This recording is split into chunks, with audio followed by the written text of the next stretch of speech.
Okay, we're good. All right. First and foremost, thank you all for joining me on this conference call. Praise Yah. Truly a blessing to have you guys join me on this Sunday. Um, I wanted to get into this. This is something that needs to be brought out in regards to understanding the Hebrew calendar. A lot of us want to dig into the calendar and in order to calculate the feast days and different things like that. And I got to tell you, first and foremost, before you can understand how to calculate the feast days and talk about new moons, whether we're going off of full moon or first visible crescent, whether you're talking about, like how do you calculate the month or how do you calculate when a day begins? Is it evening to evening? Is it morning to morning? Is it morning to afternoon or morning to evening? Before you can dig into any of those things, you have to dig into number one, do you even know the biblical cosmology? Do you even know what it looks like? Where do you live? This place that we call Earth, where, what does it look like? What is it made up of? What are the attributes? So at this point in time, I'm going to go ahead and open the floor up to you all. All right. Go ahead and unmute yourselves if you don't have an extremely noisy background. I'll give you an opportunity to speak on this. I want to dig into this in general, and I'm not looking or for a specific answer. I want to discuss what that have you heard? What have we been told about what the Earth looks like? What are the attributes of the Earth? If you want to speak, go ahead and unmute yourself and jump right in.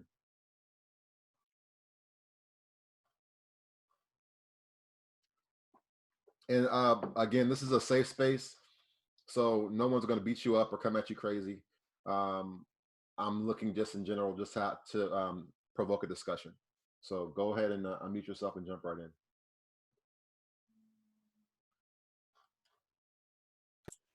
Moray Dwayne, this is Emma Tammy in Atlanta, How are you? and great. How are you? I'm blessed.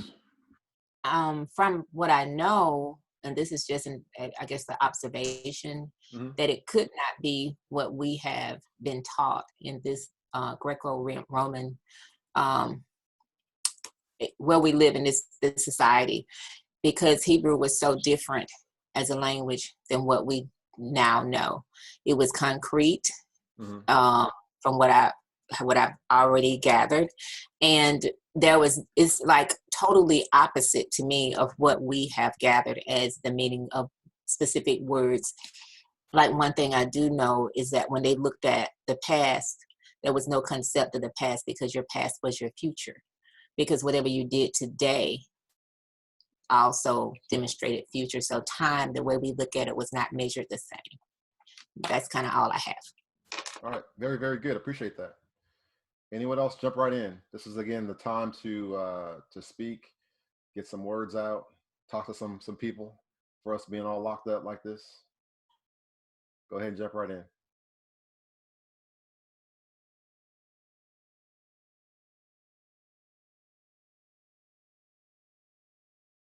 Don't be shy.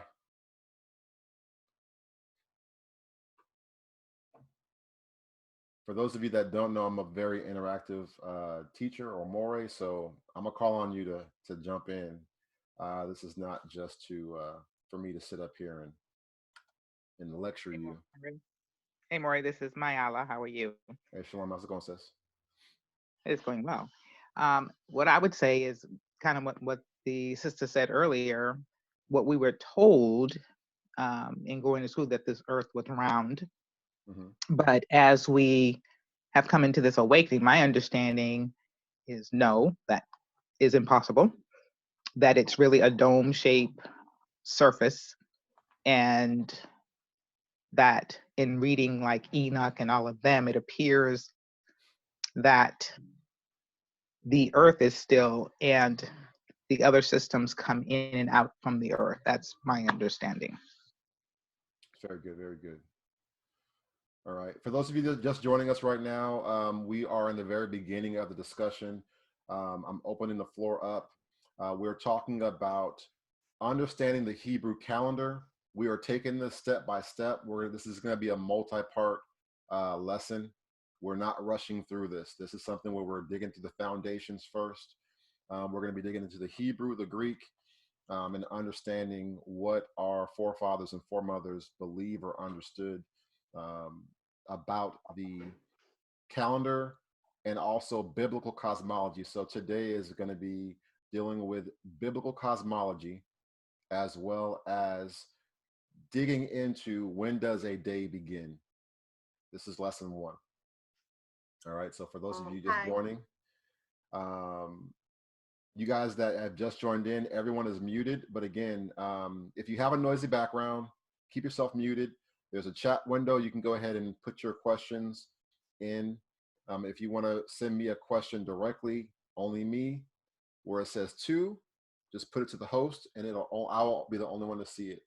If you put it into everyone, then everyone will see your comment or your statement. All right. Hi, everyone.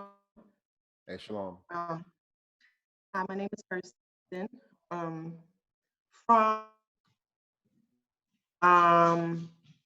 a scientist by trade. I'm a biochemist, and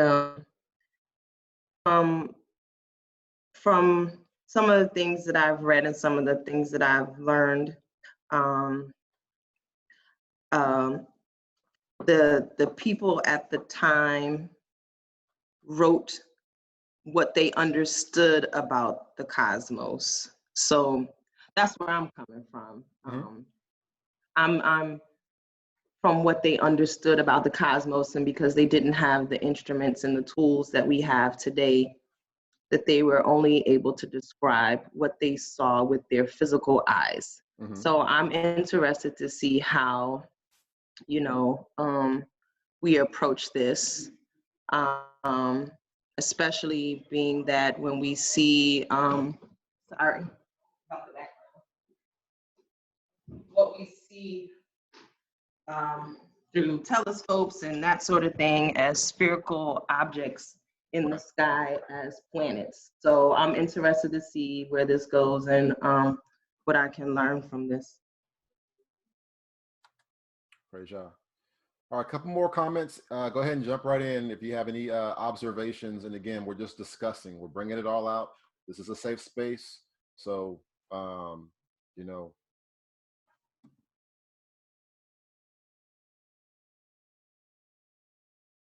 sorry about that. Mo just sent a message out. So I was like, what you talking about? But yeah, this is a safe space. So go ahead and jump right in. A few more comments. What are your own personal observations and or what have we been taught? As kids, what have we been taught growing up in the education centers of America and around the world? What have we been taught?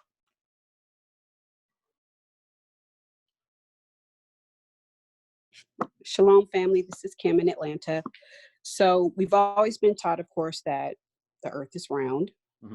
But some of my recent studies, I've come to see a different viewpoint that we really may be dealing with a flat earth. I know there were maps that were created in the early 1900s and even some lost footage that was filmed of the large ice wall surrounding the flat earth. So based on the most recent research I've done, I'm leaning more towards flat earth. But I'm definitely looking forward to finding out what we learn in the scriptures as well. Great job. All right, let's do one more. One more person to have a comment. Jump right in, and then we'll get started with Genesis chapter 1. Shalom, shalom. This is Emma Margalit. Shalom. The same thing with some of the other sisters there.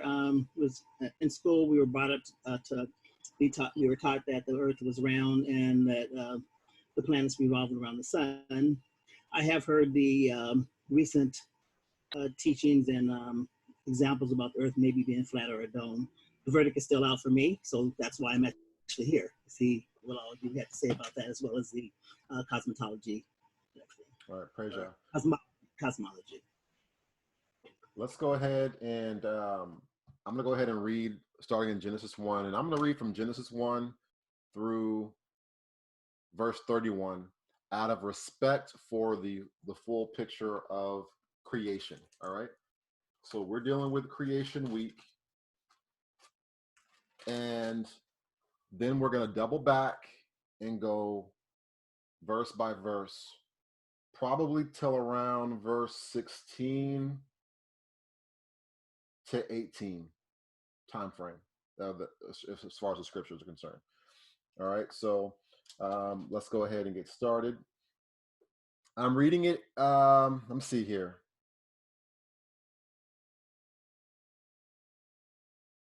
I'm thinking. All right, I'm going to read it when it says God, G-O-D, I'm going to say Elohim, okay, because in the actual Hebrew, it says Elohim. It does not say God. It does not say Yah. It says Elohim. So I'm going to read it as it says in the Hebrew for the name of the title of our Elohim, all right? In the beginning, Bereshit, Elohim created the heaven and the earth. And the earth was without form and void, and darkness was upon the face of the deep. And the spirit of Elohim moved upon the face of the waters. And Elohim said, let there be light. And there was light. Elohim saw the light, that it was good. And Elohim divided the light from the darkness. And Elohim called the light day, and the darkness he called night. And the evening and the morning were the first day. Verse 6. And Elohim said, let there be a firmament in the midst of the waters, and let it divide the waters from the waters. I'm going to read that again. And Elohim said, let there be a firmament in the midst of the waters, and let it divide the waters from the waters. And Elohim made the firmament and divided the waters which were under the firmament from the waters which were above the firmament. And it was so. And Elohim called the firmament heaven, and the evening and the morning were the second day. Verse 9. And Elohim said, let the waters under the heaven be gathered together unto one place, and let the dry land appear. And it was so. And Elohim called the dry land earth, and the gathering together of the waters called he seas. And Elohim saw that it was good. Elohim said, let the earth bring forth grass, herb yielding seed, and the fruit tree yielding fruit after his kind, whose seed is in itself upon the earth. And it was so. And the earth brought forth grass and herb yielding seed after his kind, and the tree yielding fruit, whose seed was in itself after his kind. And Elohim saw that it was good. And the evening and the morning were the third day. And Elohim said, let there be lights in the firmament of the heaven to divide the day from the night, and let them be for signs, and for seasons, and for days, and for years. And let them be for lights in the firmament of heaven to give light upon the earth. And it was so. And Elohim made two great lights, the greater light to rule the day, and the lesser light to rule the night. He made the stars also. And Elohim set them in the firmament of the heaven to give light upon the earth, and to rule over the day and over the night, and to divide the light from the darkness. And Elohim saw that it was good. And the evening and the morning were the fourth day. And Elohim said, let the waters bring forth abundantly the moving creature that hath life, and fowl that may fly above the earth in the open firmament of heaven. Highlight verse 20. Just put a star by that. And Elohim created great whales or great fish, and every living creature that moveth, which the waters brought forth abundantly, after their kind, and every winged fowl after its kind. And Elohim saw that it was good. And Elohim blessed them, saying, Be fruitful and multiply, and fill the waters in the seas. Let the fowl multiply in the earth. And the evening and the morning were the fifth day. Verse 24, and Elohim said, Let the earth bring forth the living creature after his kind, cattle and creeping thing, beasts of the earth after his kind, and it was so. Elohim made the beast of the earth after his kind, and cattle after their kind, and everything that creepeth upon that the earth after his kind. And Elohim saw that it was good. Verse 26, put a star by it, highlight it. Elohim said, Let us make man in our image, after our likeness, and let them have dominion over the fish of the sea, over the fowl of the air, and over the cattle, and over all the earth, and over every creeping thing that creepeth upon the earth. So God created man, or Elohim created man in his own image. In the image of Elohim created he him, male and female created he them. Elohim blessed them, and Elohim said unto them, Be fruitful and multiply, and replenish the earth and subdue it, and have dominion over the fish of the sea, and over the fowl of the air, and over every living thing that moveth upon the earth. Elohim said, Behold, I have given you every herb-bearing seed which is upon the face of all the earth, and every tree in which is the fruit of a tree yielding seed. To you it shall be for meat. And to every beast of the earth, and to every fowl of the air, and to everything that creepeth upon the earth, wherein there is life, I have given every green herb for meat. And it was so. Verse 31, Elohim saw everything that he had made, and behold, it was very good. And the evening and the morning were the sixth day. All right, I'm going to open the floor up to you guys real quick.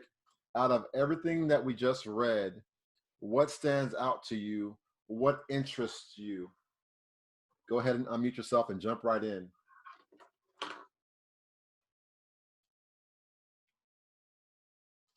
Jump right in. Hey, this is Jordan out here in Portland. I wanted to call out that really stands out to me is when Elohim created man. I've always had questions about creating man, male and female at this point, but then we go and talk about Adam and Hawa at a later point. So I'm wondering, is that two separate accounts of the same creation of man, or is it two separate types of creation that was done at that time? That's the biggest thing and I had. I'm not going to get into that right now because that's not where we're at during this lesson. But out of respect for the text, I needed to go to the full creation week. Ultimately, what it comes down to is both. You're looking at multiple stages of creation. Okay, I can't get into it right now, but throughout Torah, you see where the Most High creates a thing and then he makes a thing. All right. I'm going to just drop this on us all just from the jump. Any of you that follow my ministry, you know. All right. What do we call the Most High Elohim? We call him Abba Father, right? We call him the Almighty, right? And we refer to the Almighty as often him, right?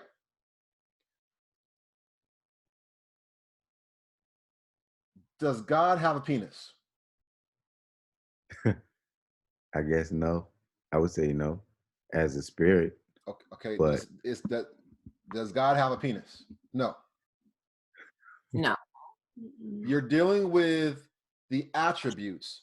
The Most High Elohim created male and female. He created them both male and female, both man and woman were created, birthed from the Most High in the Most High's image. Okay? The Most High the Most High has both masculine and feminine attributes. And throughout the scripture, and even the Hebraic terms we use, denote the nature of the Most High. The Most High Elohim is a spirit, yet we refer to the Most High Elohim as He, Right. as Father, as protector, as a nourisher, and these different things like that. We refer to him most often as a him because we gravitate towards some of those more masculine attributes. Same token, Holy Spirit. Is the Holy Spirit a he? Does the Holy Spirit have a penis? Does the Holy Spirit have a vagina? No. No, but I always thought that the Holy Spirit was the feminine side of the Most High because it's the compassion and the Function. comforter. So I always looked at it in that way. One second. Just flow with me here, all right? Flow with me here. Yes. The Holy Spirit has feminine attributes. Therefore, when you look in biblical Torah, when you look in the script, our people refer to the Holy Spirit in the feminine pronoun. Okay? We refer to the Holy Spirit biblically as a mother, as she. The Holy Spirit does not have a vagina. So, although, depending on who's translating their text, one second. Depending on who's translating the text, we have to understand they're translating the text to their culture. They didn't translate it for our benefit. We are an enslaved people living in the land of our captivity, and our captives all over the earth took our heritage, our history, wrote it for their people. Thus, the reason why it says God or Gott in our Bibles is because they're using it to reference what they understand as Gott, because it was written for their culture, for their understanding. So now what we have to do right now is we need to go ahead and look at the Torah from a Hebraic perspective, period. We have to look at it from a Hebraic perspective. All right. So let's dig in deeper into this. And I'm going to open it up because you asked a question that was a little bit different. Anyone else have any other questions or statements about what they observed in the text from verse 1 through verse 31? Anything that stood out to you in regards to the creation week? Yes. The fact that it said that the evening and the morning, even in the morning were the first day. And that right there is one of those, I guess you would say, cultural things that is not really understood, because a day is actually, for me, 12 hours. It does not start at night, but some people say it starts at night because he said the evening and the morning were the first day. Right. Now, go ahead. Go ahead. I was saying, I think LaSheria Smith is having a problem connecting to the audio. I don't know if she can really hear. It just keeps saying connecting to audio, but she's not. She may have to exit and come back in. What I will say for some of you is turn the speaker volume down a little bit, because when you're speaking, it's clipping your voice. I can make out what you're saying, but for others, they might not be able to understand what you're saying. So just turn your speaker volume down so you can still hear it, but it's not feedbacking into your microphone. All right. But great points. I had the same issue with connecting. I think she just needs to choose whether she wants to dial in or use the audio with her current device. Gotcha. If anybody knows her, can text that to her or get that to her somehow, I appreciate that. All right, again, floor is open. Anybody else have any observations about, again, Creation Week? We're talking about from verse 1 to verse 31. Yep, this is Emmanuel. Hello? Go ahead. Yeah, in verse 6, it says, and Elohim said, let there be a firmament in the midst of the waters, and let it divide the waters from the waters. That actually kind of caught, I never really seen that, like it just jumped into my face when I read that. And it says, and Elohim made the firmament and divided the waters which were under the firmament from the waters which were above the firmament. And It was so. So I really want to understand the one that's above. We're gonna get into that. Let me do one last thing. I'm trying to think about how I want to do this. Give me 1 second. I'm not there yet. That's fine. I'm not gonna worry about it. Yeah, that's perfectly fine. Let's start from verse 1. All right, and we're gonna break this down. Somebody read verse 1 for me again.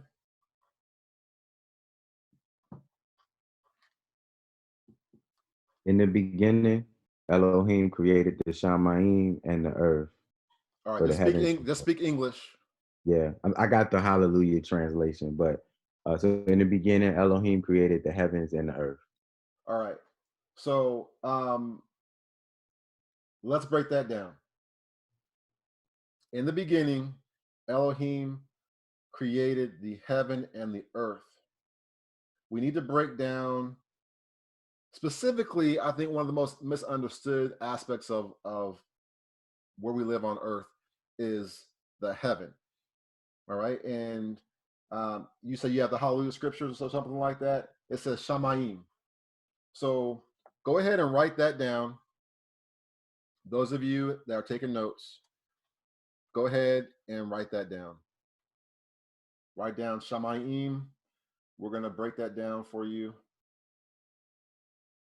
That's Strong's H064.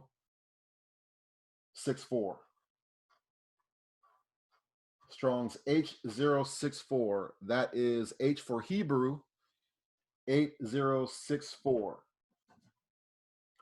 The general translation you're going to get is going to be, that's the Hebrew word for heaven. But I need to break that down even further because it's not just enough to know, okay, Shamayim means heaven. We have to break this word apart, all right, for you guys to understand what this is actually saying, all right? So the first part is Sham. So the first part is Sham. The second part is Maim or Mem. We anglicize everything. Mem. Does anybody know what Mem stands for in the Hebrew? What it means? Mem? Yes, it's waters. It means water. Water or waters. It can mean water or waters. Mm-hmm. Okay. So Mem, okay, it means multiple things, but specifically it deals with water or waters, depending on how you use the grammar for it. The first part is Sham or Shama. That means high, lofty, or above. So literally in the Hebrew understanding of heaven that we know in English is sky water. Sky water. So you can say sky water, above water,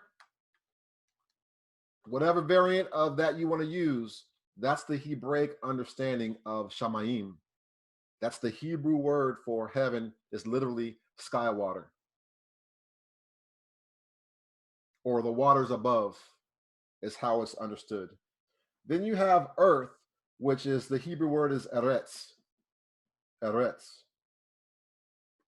All right, but let's keep going. It says in verse 2, the earth was without form and void, and darkness was upon the face of the deep. Was on the face of the deep. Let's keep going deeper. The spirit of Elohim moved upon the face of the mem, water. So remember, mem is water or waters. All right. Let's go on to verse 3. Elohim said, spoke, let there be light, and there was light. Go ahead and write this down. And we're going to do this in both the Hebrew and in the Greek. The Hebrew word for light is or. Or. The Greek word for light is false. So write this down, H215, or.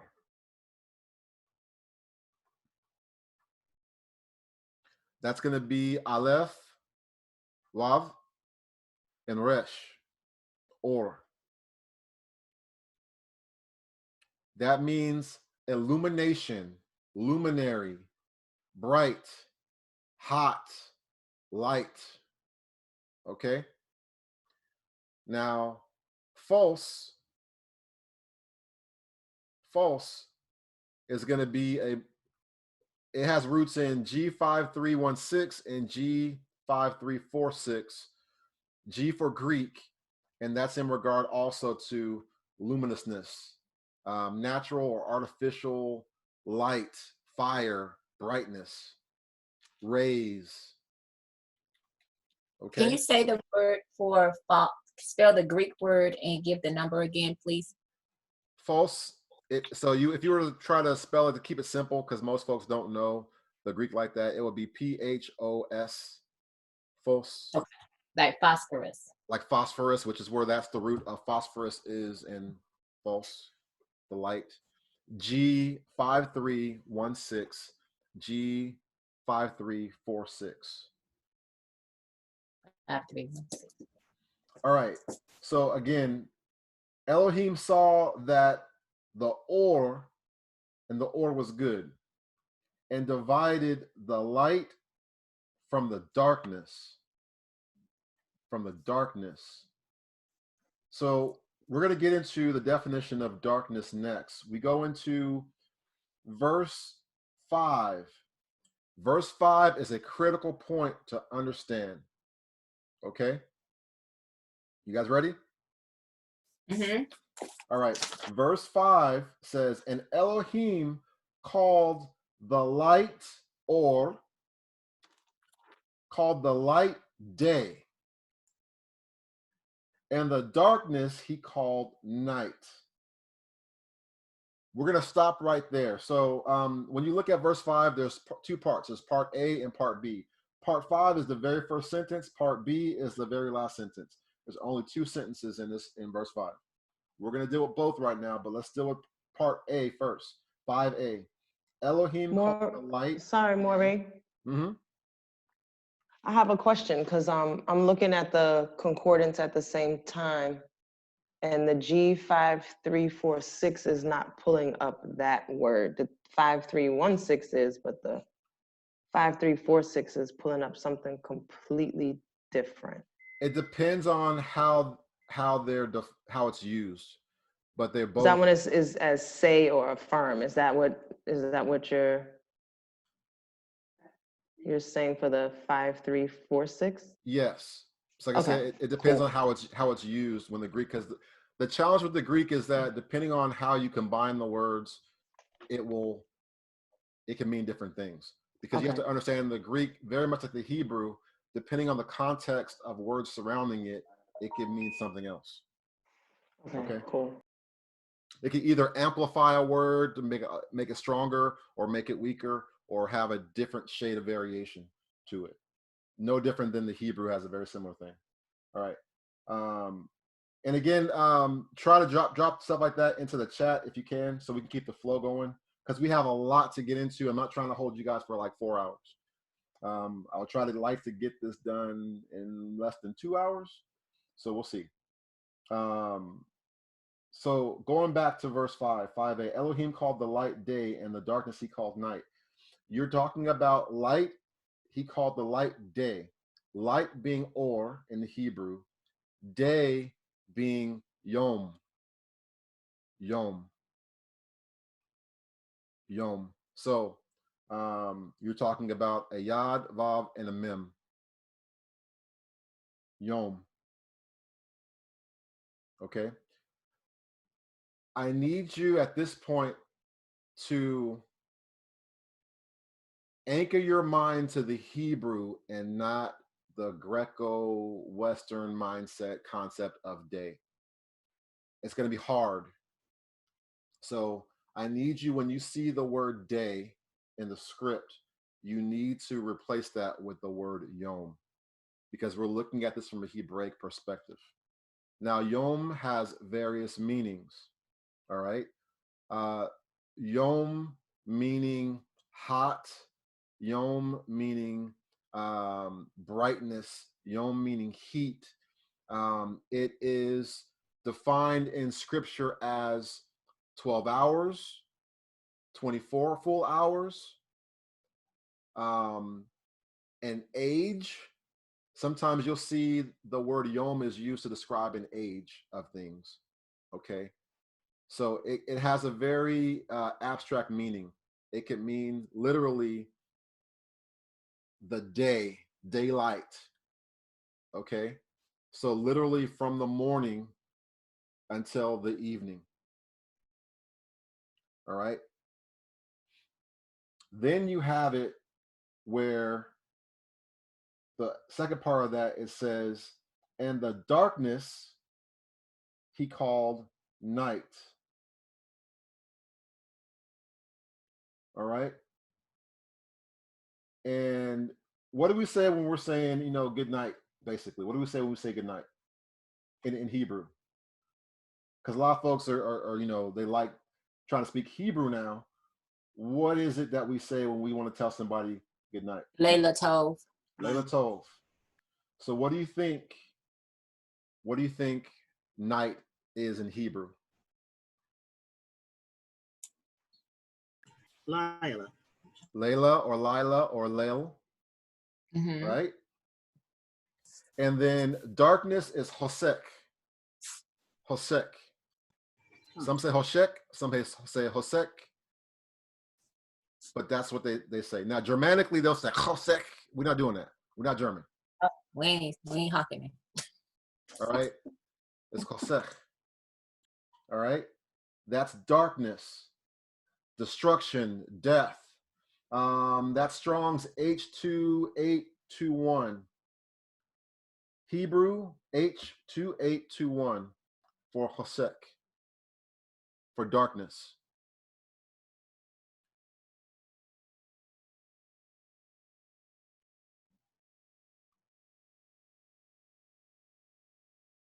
And then Lail or Lail is Hebrew H3915.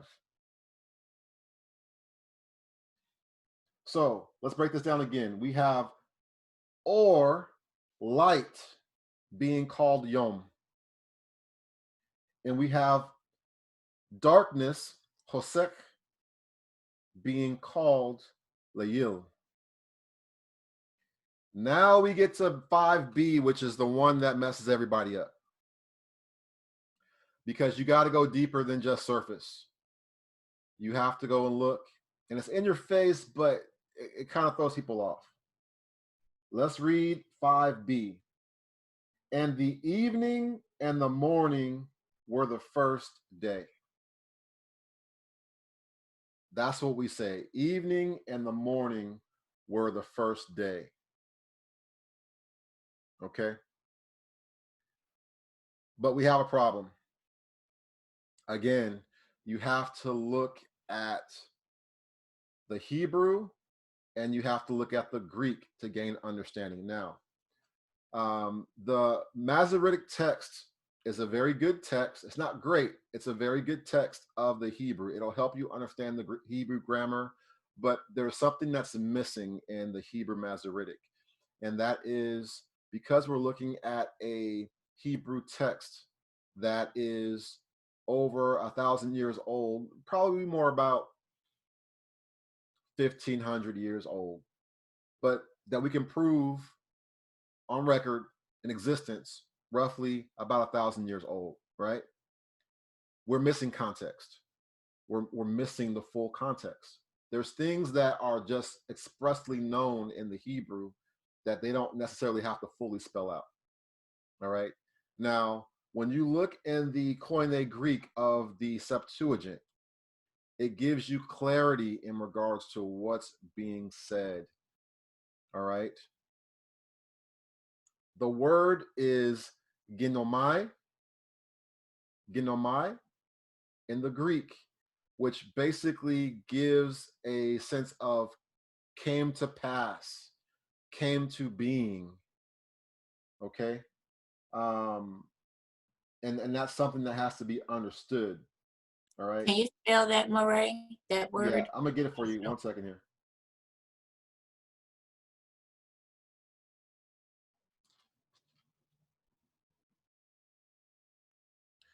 Multiple ways to spell it.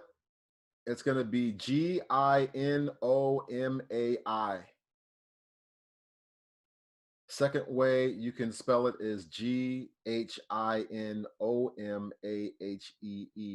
as far as pronunciation. Okay.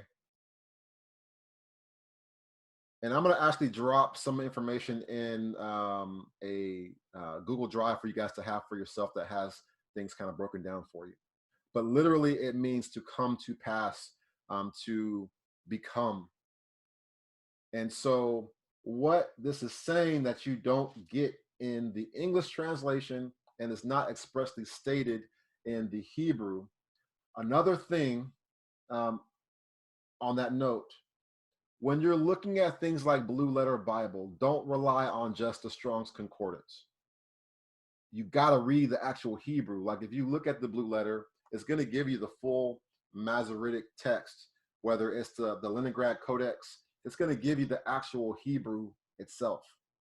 What you're seeing that's broken down with the Strong's numbers are just the root words of what literally is being said in the text. That's why you have to know the Hebrew and not just go off what the root word is telling you.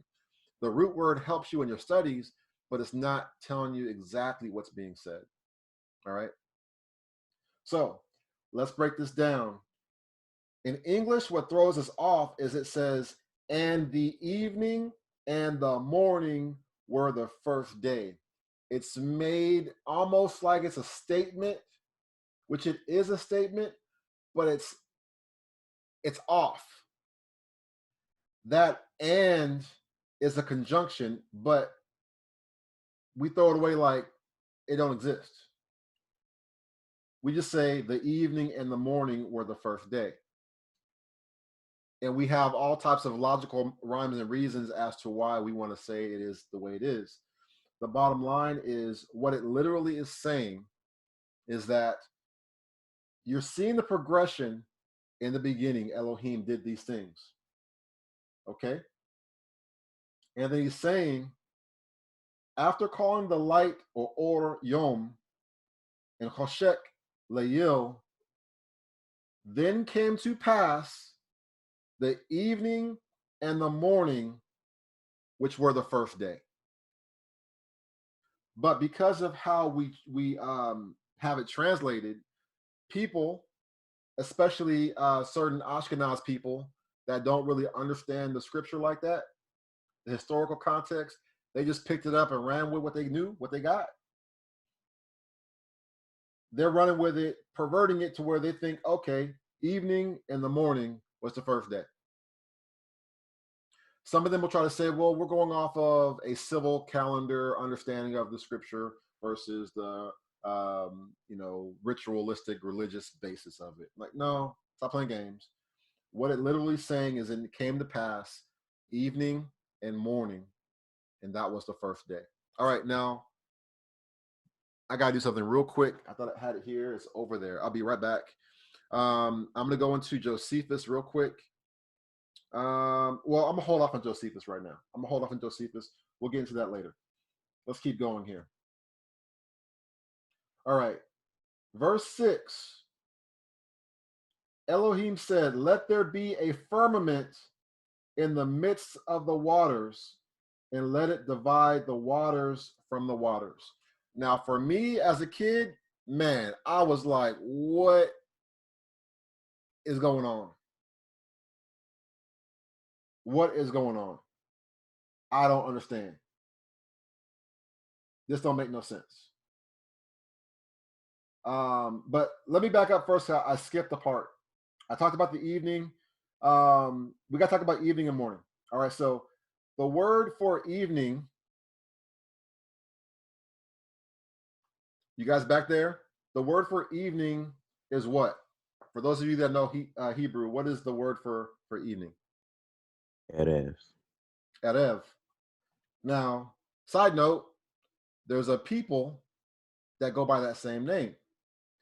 So if you look at the word Erev, we would call it Arab in our English. It means mixture. It means mixture. Now, the understanding is you're looking at the mixture of darkness and light, or light and darkness.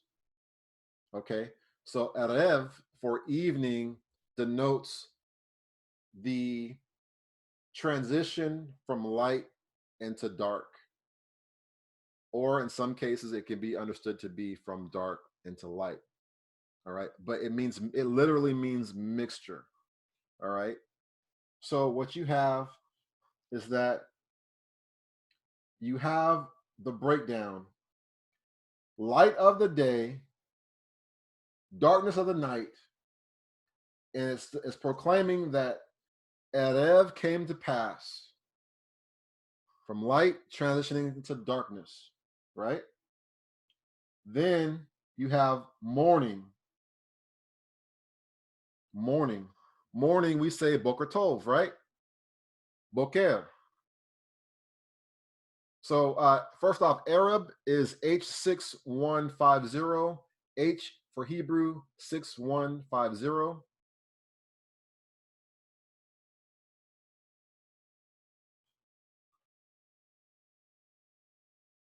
In the Greek, it's known as Hespera. Hespera, that's G5610. G is in Greek, 5610. Hespera or Hesperos. And then you have Boker, which is, again, known as the dawn, the morning. Okay? The Greek word or correlated word for Boker is going to be Proi, which is G4253. Same thing, it means dawn in the Greek. Dawn, daybreak, so on and so forth. All right?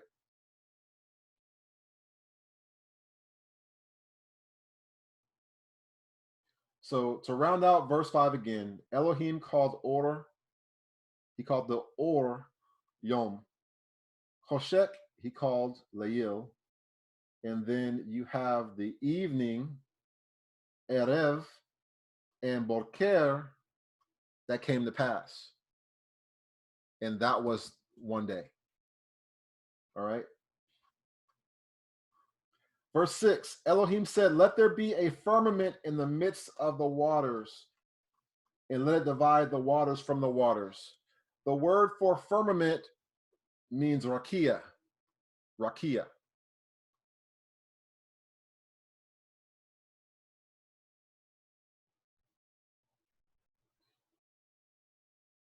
It means rakia. That is H7549.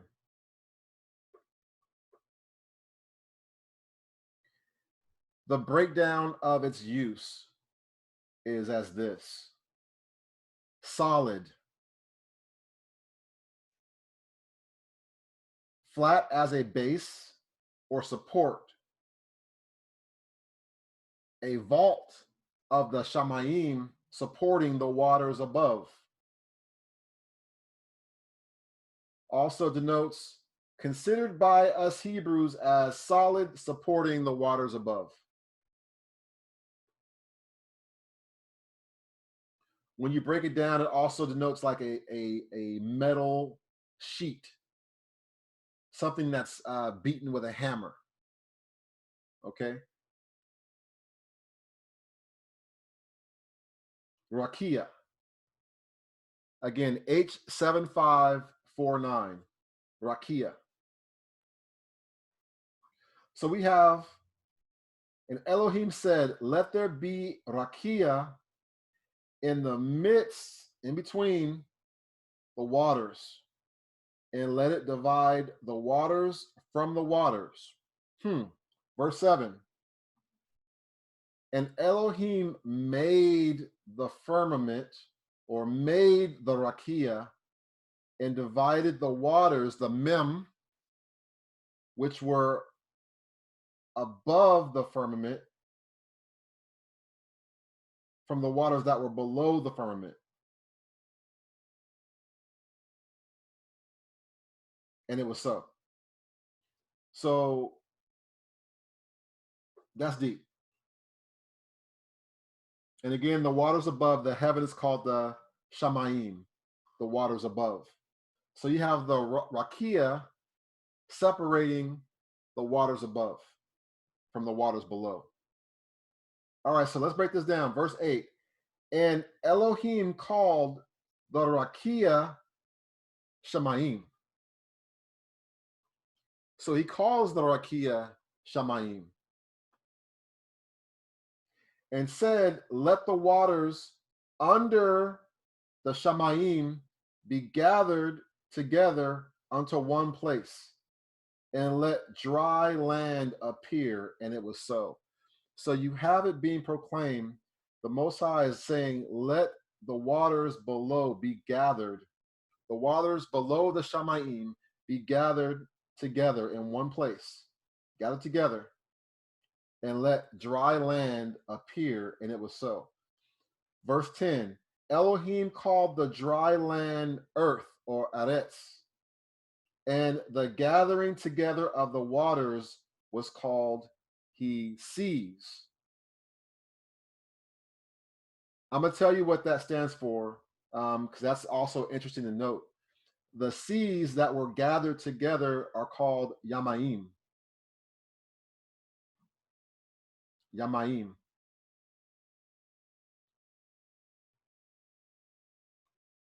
And that is H3220.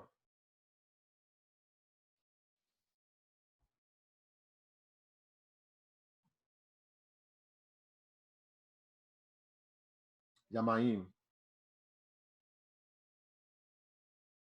It denotes a sense of like a roaring, like the waters of the sea, roaring against the seashore and the land and so on and so forth. That's what it denotes, that type of understanding. All right. So keep going. Verse 11, and Elohim said, let the earth bring forth grass, herb yielding seed, fruit, so on and so forth. Let's skip down to verse 14. And Elohim said, let there be lights, or in Rakia, Shamayim. So it's translated, verse 14, let there be lights in the firmament of the heaven to divide the day from the night. This is very important. Verse 14 is very important for your understanding of the biblical Hebrew calendar. Let there be lights, or in the Rakia of the Shamayim, to divide Yom from Layil. Let them be for what? Now we get into definitions. Let them be for what? For signs, for seasons, for days, and for years. All right, signs. Oath. H226.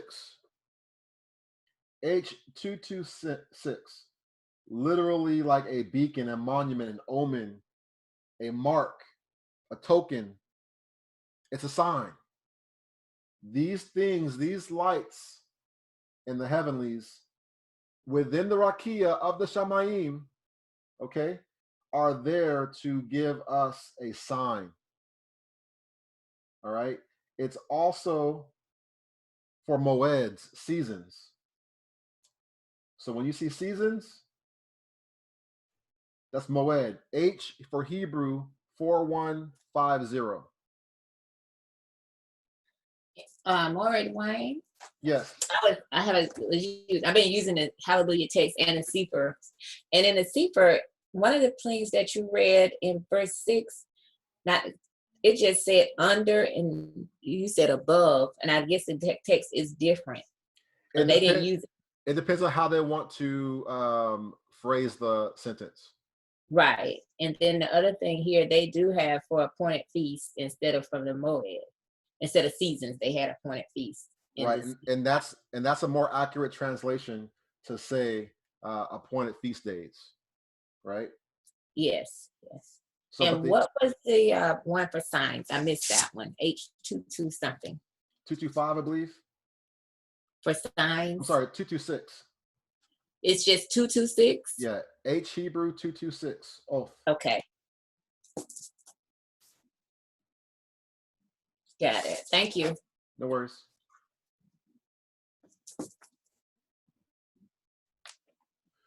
So we left off with signs, we left off with the seasons or the moed, appointed feast days, right? Appointed times.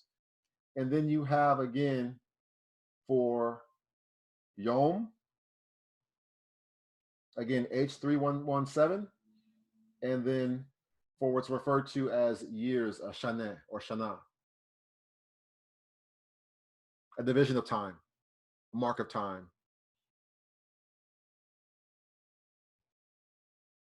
So now we understand in verse 14, which is very important, we understand that let there be lights or in the firmament of the Shamayim. So within the rakia of the Shamayim, let there be lights within that to divide the day from the night. Let them be again as a beacon, a sign to give you signs. When you see these things in the sky, you can say, okay, I see what's happening. I see the sign, right? I can interpret the sign, all right? And then, I see this helps me see the actual appointed feast days or the seasons, the appointed times of visitation, okay? Then you have it for calculating and understanding the days, and also understanding the increment of time. All right. Verse 15, let them be for lights in the firmament.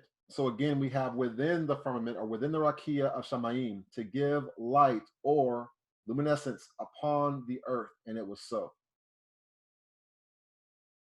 So now you have a proclamation of this is what I'm going to do. This is what this is for, the purpose, right? So then you have verse 16, Elohim made two great lights, two great or, okay?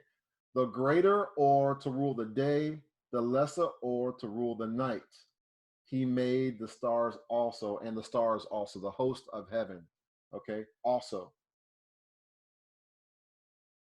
So under stars, put host of heaven.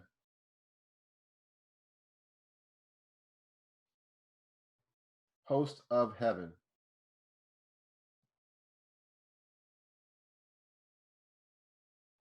That is H3556.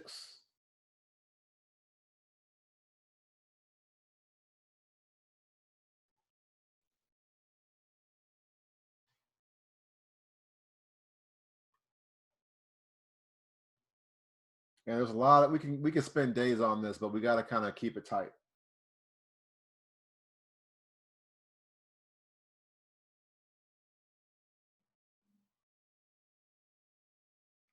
All right, let's keep it moving. Verse 17. And Elohim set them in the firmament of the heaven, Shamayim, to give light or upon the earth.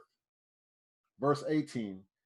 And to rule over the Yom and over Layil, the night, and to divide the light or from Chosek, the darkness.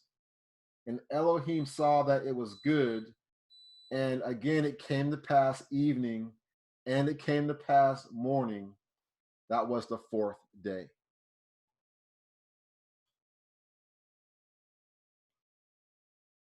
Now we're going to stop right there. We can go from there. Let's open it up. Any questions that you may have in regards to that we've read so far? Go ahead and unmute yourselves, and we'll take turns making statements or asking questions. Hello. I am super new. This is my first time ever coming here, but this lesson was interesting to me, so I thought I'd come on to the Zoom app. Mm-hmm. But I'm really confused about the evening and the morning, because I've always been taught that, like, for example, the Sabbath is sunset Friday to sunset Saturday. So I just wanted some clarification on that so that I am doing the correct thing. Okay. Thank you for the question. Appreciate that, and thank you for joining us. They late. I don't know if I want to invite them in right now. I might, though. We'll see. All right. So, in regards to your question, the day begins in the morning. Literally, Boker is the mixture of darkness and light. Once the sun crests over the horizon, that is Boker. Boker designates hotness, brightness, heat of the day. Literally 12 hours from the time the sun crests over the horizon, wherever you at, that is your Boker. That's the morning. Wherever you at on this earth, that's the morning for you. That's the Boker for you. The sun crests over the horizon and rises, goes to the height of, you say noonday, right? From noonday down to Layil or Erev, right? Erev for the evening. That is a day in regards to there being 12 hours in a day. Even when we look at Mashiach, he declares, aren't there 12 hours in a day? Okay, there's 12 hours in the day. 12 hours in a yom, 12 hours for the brightness of the day.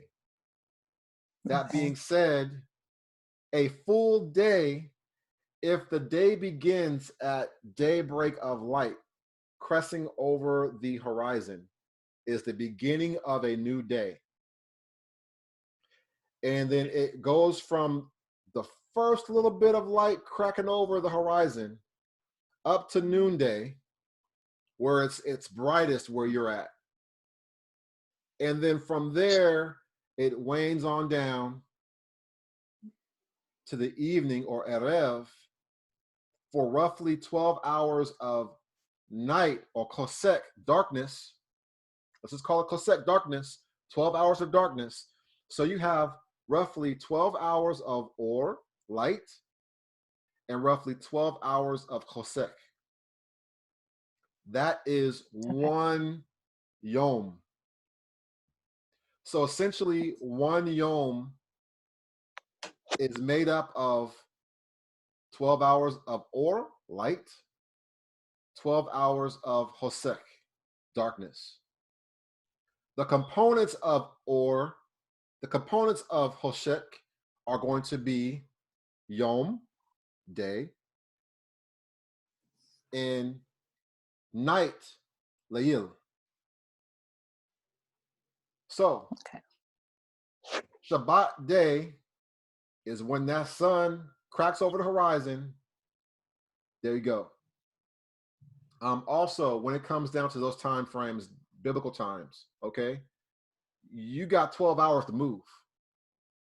If you're traveling, if you're trying to get from city to city, you got 12 hours before it gets dark, and you're not traveling at night. You shutting it down. We got 12 hours to do what we need to do, get to our next destination, and find some place to rest and sleep, because the night, Layil, is already a time of rest. There ain't no working at night. Even if you were a shepherd and you're out there with the flock, you got a little house that you sleep at night. You let your animals graze throughout the day. You do your thing. You the shepherd. Handle your business. Okay, we at Erev, sun's going down. What do? Shut it down. Shut it down. Get them all in. Bring them in.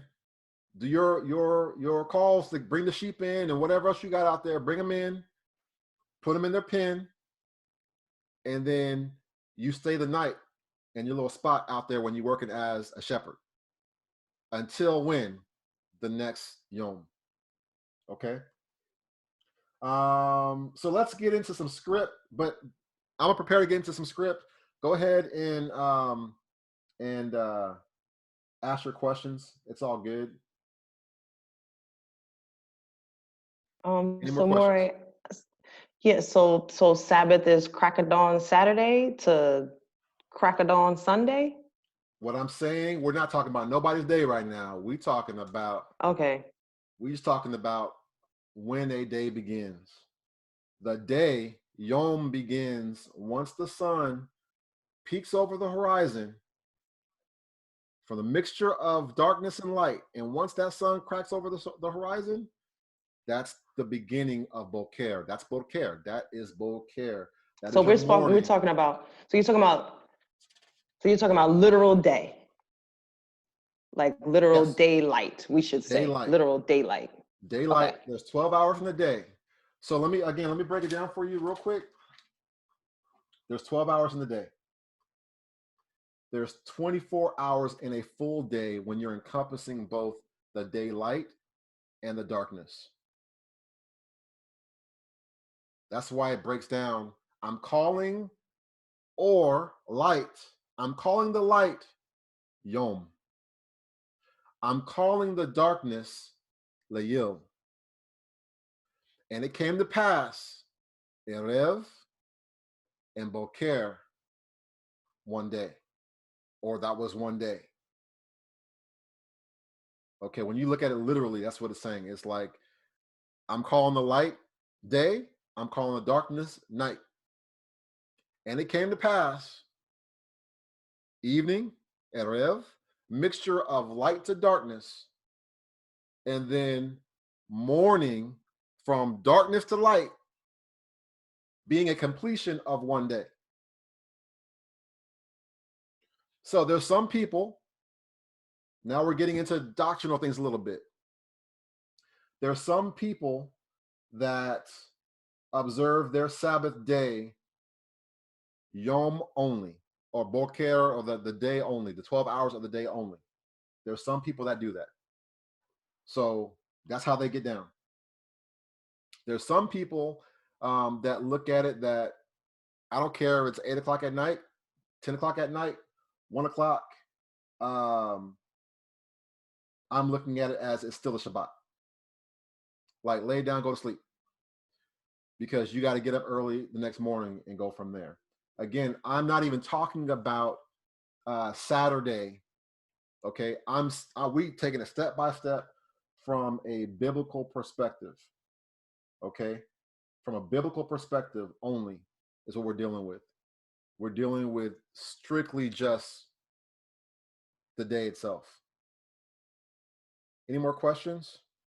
So, Moray, Dwayne, what you're saying is we're getting the foundation so we can make our own decision, basically, of learning what the definitions of a day means, so that when you get ready to observe your Sabbath, you can observe it biblically based on your explanation of what a day is, what the Layil is, and how that is explained in Scripture. Right. Okay. I'm missing something. I like missing something.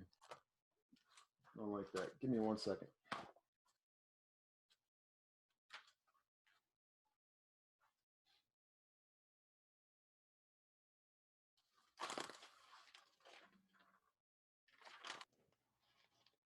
Yeah, so I think what you helped Moray kind of clear up was that the way that the scripture reads when it says that the evening and the morning is the first day, if it makes it seem like it's saying that in that particular order is what makes a day.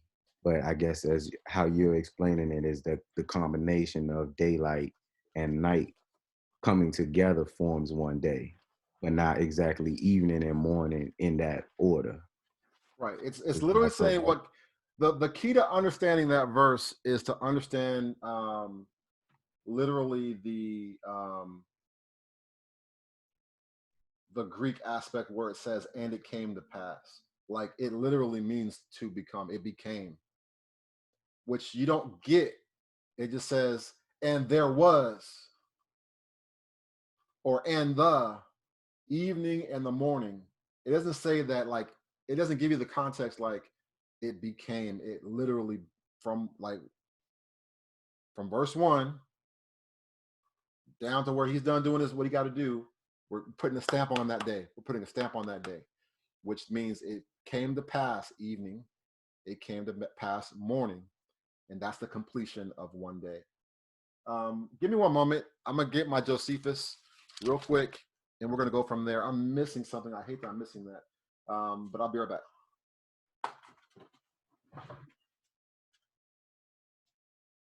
Wish I had that.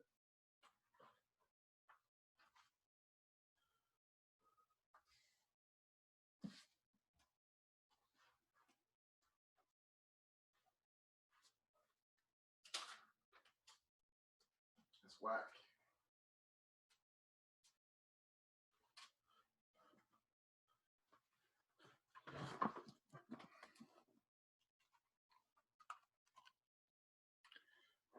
All right, I think I'm good. Give me a second here. I'm about to get upset. Like, I know I got my notes here.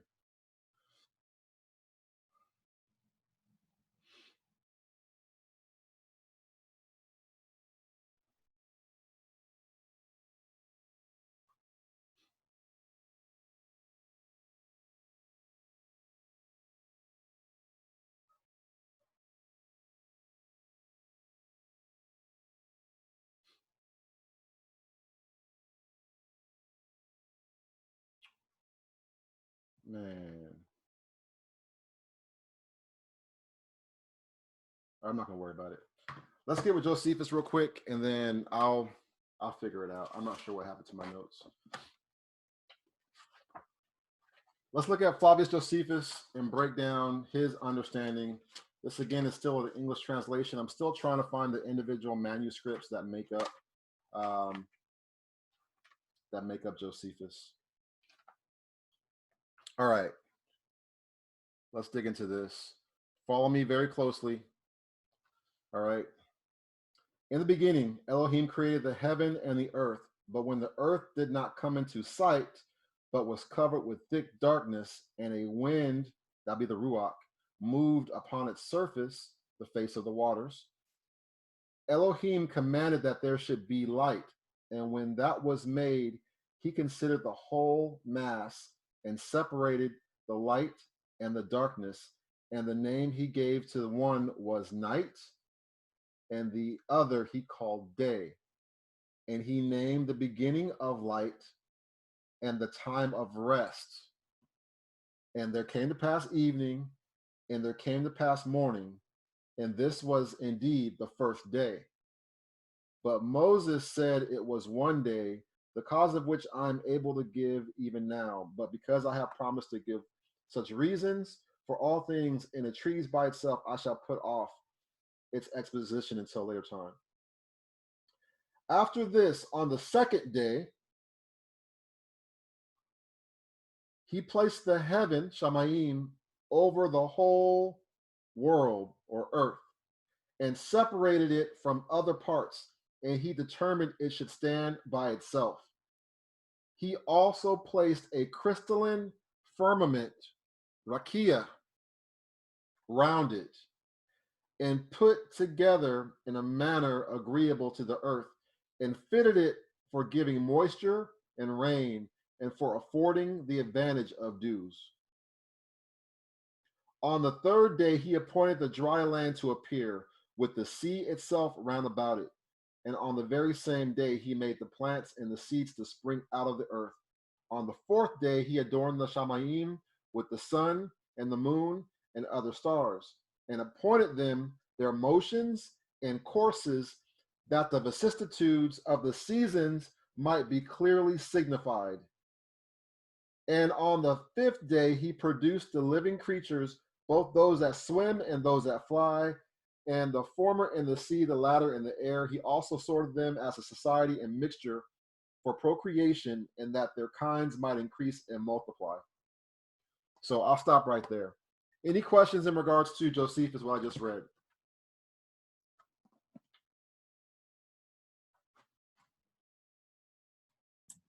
I didn't have any.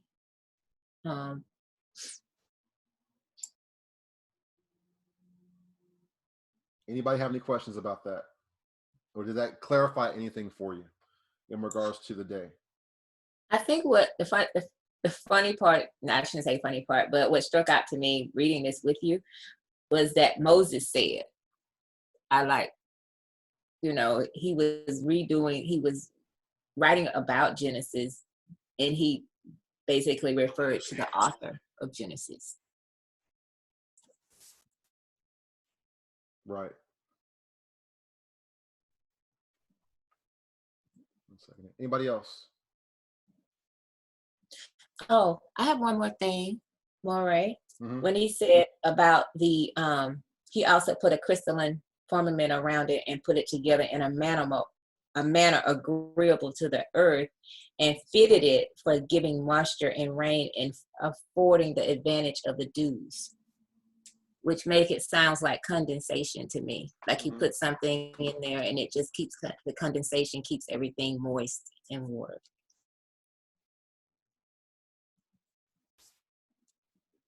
Very good. Anybody else?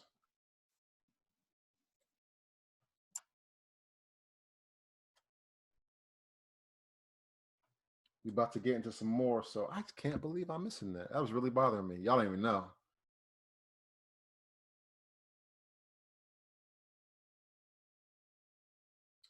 No one has any statements, no questions, nothing. I find that hard to believe.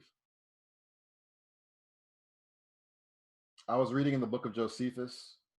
That's book 1, chapter 1. Yeah, I still have questions, but I don't even know what question to ask. Just go for wherever you at. I'm still stuck on the way that it's written for evening and morning were the first day. I mean, Crystal tried to explain it to me, but so we can say evening is dawn as well, right? Not just the afternoon evening. It could be like the morning evening. So Erev literally can be used for either the mixture of darkness and light or light and darkness, but it's literally separated from the standpoint of from light to darkness, or you would say dawn. I'm sorry, dusk. I'm sorry, dusk. Dusk, for clarification. Yeah. You can say the dusk, right? The going down of the sun past the horizon, and now you see the light fading into the darkness, right? Until it's full darkness, all right? That's what Erev is about. That going down from light to darkness. Whereas Boker is going from darkness to light. That's why it's called morning. You say, oh, Boker Tov, good morning. Right? Good morning. Because it's literally the brightness of the day. The brightness of the Yom is coming. So you have Or, light, Boker, morning, Yom, day. All three of those designate light, designate heat, designate that time of being 12 hours in that day. Whereas then from Erev, which is the opposite of Boker. Erev, you're dealing with Erev, Kosek, Layil, right? You could say evening, or you could say dusk, night, okay? And that darkness is all that is related to the darkness, okay? And those of you just joining, you kind of missed a lot. So I apologize. You have to watch the broadcast to kind of go over what we were talking about previously. I'm pretty upset right now because I had some notes that I wanted to go over with you guys in regards to Yom. I'm gonna try to see if I can get it real quick. That's bothering me.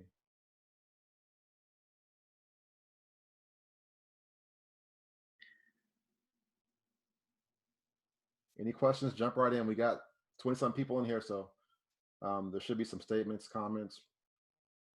Yeah, so I just want to make a statement about that day again, and please correct me if if I'm wrong. It says just like from what you're saying, evening into the morning. So because of the evening is Erev, it actually shows that there was a Yom. Right. And because there was a Yom, that's why, the evening is Erev, between. And so that evening into the morning completes a whole 24 hour. And that morning in the evening and the morning actually begins the second day, but the second day is not considered second because it's not complete. Right, it's the beginning of the second day. Yeah, it's the beginning of the second day, but it's always not mentioned as the second day until that day is completed. Right. So that's how, like the day begins and the things happen, and then it's called the day because of an evening and a next morning. So I don't know if maybe that clarifies the question that the other lady was in. Yeah, it can clarify, but it can also confuse. But I'm following what you're saying. Okay. It can be okay. Bottom line, what it comes down to. Bottom line, what it comes down to is that makes sense. You have Boker. The sun has crest the horizon. It goes to its highest position, 12 o'clock position, right? Down to Erev. We're still in that Yom. Now, again, Yom can be 12 hours of the day, the completion of both the day and the night. Or let me clarify that again. Let's go Hebrew. Yom and Layil. The completion of Yom and Layil until the next Boker is one full day. Innately, when you talk about the increments of time, you're talking about Boker, light, shining, brightness, heat, coming to its fullness until it goes down past the horizon. The brightness or the heat of the Yom is done. The Yom is over in regards to the day. The heat, the brightness, the hotness of the day is done, shut down. We are now in the second component of a full Yom, which is the darkness. Kosek. You got 12 hours roughly of Kosek, which is known as Layil, night, until you go right back around to the next Boker, which is the beginning of the next day.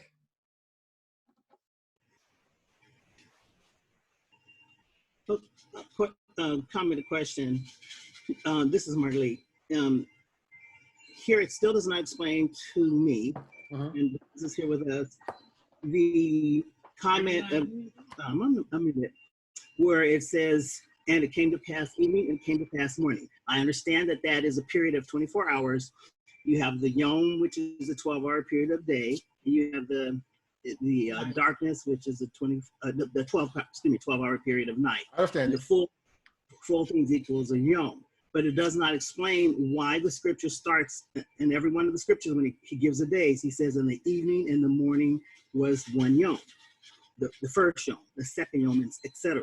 So how do you explain that it sounds like you're saying a 24-hour yom is the beginning in the boker? Yes. Is that what I need to say? That's correct. So why would the scripture say that the evening and the morning was one boker? That's the confusing part. Because again, two parts. One, we're looking at it in the English translation of it. And so we have to use our current modern 2020 logic to understand what that's saying, what they wrote. And the evening and the morning were the first day. But that doesn't say that. And in our current understanding of English, we just act like and then don't exist, or and the. And is a conjunction to what came before all that.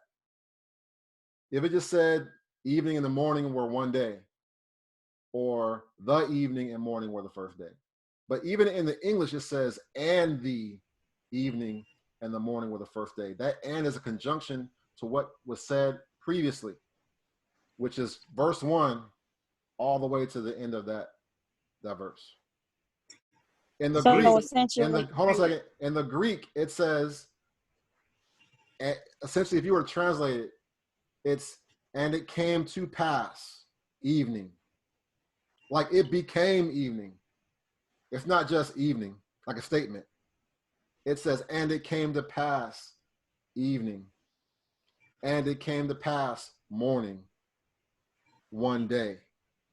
That's literally, it's not saying just evening and morning is one day. It's saying, and it came to pass. So from verse 1 all the way down to, and it came to pass evening, and it came to pass morning, one day. It's like the period from Genesis 1:1. That's your period mark, is that statement right there. That after everything was done previously, and it came to pass evening, and it came to pass morning, and that's one day. Then we're going into day 2, the beginning of day 2. Okay, so that's where my dilemma is, because in the very first part of verse 1, we had darkness. Yep. There was no light until Yah said, "Be light." Right. And so there was no light, so it was darkness. And then he said, "Be light," and there was light, and it was good. And it talks about he separated the light and the day, the light and the darkness. But then even using the Greek terminology, when I hear that, as it came to pass, it's still saying as it came to pass evening. It's still saying evening first. So to me, it sounded like the darkness happened first, because it says as it came to pass evening, and then morning, and it was one day. From what I'm reading, from what I'm seeing. So that's there's something missing. There's a link, if you want to use that term, to show where I don't see the link to where it's starting the day in the at the boker. Okay. Because it starts out with nothing or darkness. No, it doesn't start out with nothing. It starts out with darkness. That's why I corrected myself. Right. Well, can I say something? Absolutely. Reading in the scriptures, it says, and he called night, and there came to be evening. So what the scripture is actually saying is there had to be a morning before there was an evening.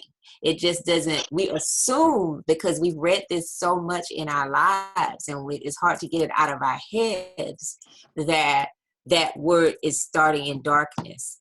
But he said, and like I said in the scriptures, it said, and there came to be.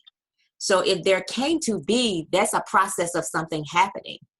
It came to be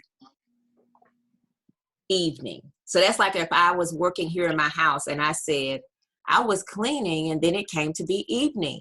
That don't mean I was just working in that evening was the beginning of my cleaning. I was cleaning during the day and it came to be evening. Or that's a process of something happening over a period of time. not something that's a start of time, if that's making any sense. But I'm with Sister Margaret. Why then put morning after evening? Because we didn't write this, remember. First and foremost, and I don't know if you were at the beginning or you just jumped on because several folks just jumped on. No, I've been here since the beginning. What it comes down to is you're dealing with Genesis 1. You guys are going all the way from Genesis 1 all through all that, right? Mm-hmm. And then you're getting down to verse 5. Verse 5. And you're basically trying to say that that last section of 5b, which in the English says, and the evening and the morning were the first day. Okay. You're trying to say that evening was first and morning was the end. So that the end of the day, so to speak, is your morning. Mm-hmm. Or is your day. May I kind of clarify? 1 second. We have the definition. You can clarify in a minute, but we have the definition in verse 3. Let there be light, and there was light. Verse 4. Elohim saw the light, that it was good, divided the light from the darkness. Verse 4. Elohim saw the light, that it was good, and Elohim divided the or from the kosek. Elohim called or day. You're done right there. You stop right there. That's it. Stop right there. Elohim saw the or. It was good. Elohim divided the or from the kosek. Elohim calls the or yom. You're done. The Except darkness he calls layil. Kosek he calls layil. Then it says, and it came to pass after Genesis 1:1, through him calling the light, separating the light from the darkness. The light he calls day, the darkness he calls night. So now you got light, you got darkness, or kosek. Or I'm going to call you day. Kosek, I'm calling you night, layil. And it came to pass, evening and morning as one day. Now, what you have to anchor in your mind is you have to really dig and ask yourself in regards to, let's entertain. Evening and morning are one day. You have to reconcile in yourself in regards to the separation of light and darkness and the precedence. There was nothing here but the void and chaos and darkness. And you have the Most High saying, let there be light. And there was light, and it was good. And now he proclaims, this light I'm calling or. And that or I'm calling yom, which we refer to as day. And then the darkness, kosek, we're calling layil or night. And then we're saying evening came. Mixture of light to darkness. And of the definition of itself and of Rev is the light going into the darkness, not the darkness going into the light. Rev itself is the light going into the darkness, and then Boker is the darkness going into the light. The heat of the day, the rising. So can we? Horizon. So could it be like the evening came, thus morning was the first day, instead of saying, and it came to pass, using the word thus or therefore? No. Because the key thing is Genomai. That's the thing that differentiates that. It came to being. It came into pass. So what's that word Genomai? You say that's and? No, it's not and. It means came to come into being, to come to pass, to create. So Like it literally became complete, like almost like a completion. It brings out to bring forth. There's a variety of different words you can use it in to describe what you're looking at doing. Yeah, I just read that too. I didn't read the rest of the sentence, but it's funny. They worded it, and there came to be evening, and there came to be morning, comma, one day. Right, because it's when you're translating it into the English language, it's like, how do I do this? Because it wasn't written in the Latin, Francophone English Germanic language. It wasn't written like that. It was written in the Hebrew, and it was written in the Greek. Mm-hmm. And so that's the problem that we have, is we look at it like literally says, and the evening and the morning were the first day. It's literally, that's so anchored into our mind because we're like, well, there it goes. But we drop Right. off the conjunction of and. We act like that and don't exist. We simply want to say evening and morning were one day. And it's like, no, it says in the Greek, and it came to pass. Mm-hmm. Even if you take the Greek out and look at it purely at the English, it says and the evening. But we in our modern English, our English grammar kind of sucks across the board, all generations now. Like, it's not the same like it was back then. We dropped it off like it don't mean nothing. It means nothing. It has no significance to us. The fact that there's an and, a conjunction there, which literally conjoins what was previous to it to what's after it. Yeah, because we act like it was just evening and morning were one day, and it don't say that. It says, and it came to pass evening, and it came to pass morning, and it came from darkness to light. I'm sorry, from light to darkness and dark to light. That's the completion of one full day. And he named the light first, so that lets you know it came first. He said, and he called light day, and the darkness he called night. So it's setting up the precedent when he first started the creation that he created light first. So why would he then change his mind and say, I'm a stay in the darkness and the evening and the morning was the first day? It was like he flipped the script, and he didn't. You kind of have to follow it all the way through to verse 5 and not just leave off what happened in verses 1 through 4. I got something to try to make some clarity to this. One second, let me add this person in. I got some scripts for us to go through, and I have another way to make this make sense to you. Okay. They're joining right now. All right. Write this word down, H4283. H4283. H4283. And again, I appreciate you guys. This has gone better than I thought it would to have this many people on. We're doing good.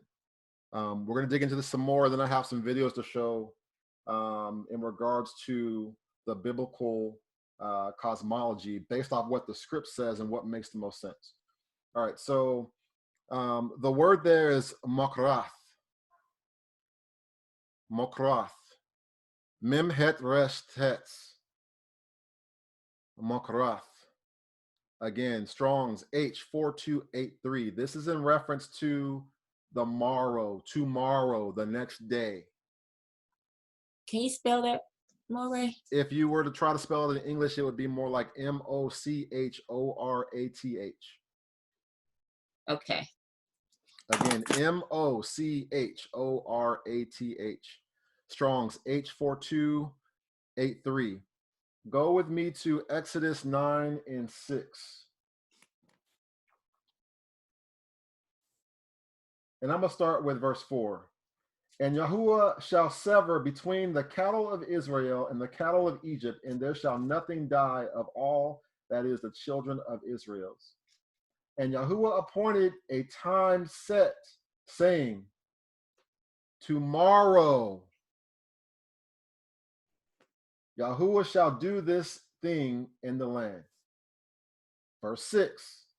Yahuwah did that thing on the morrow, Mokrath. Again, that designates the next day.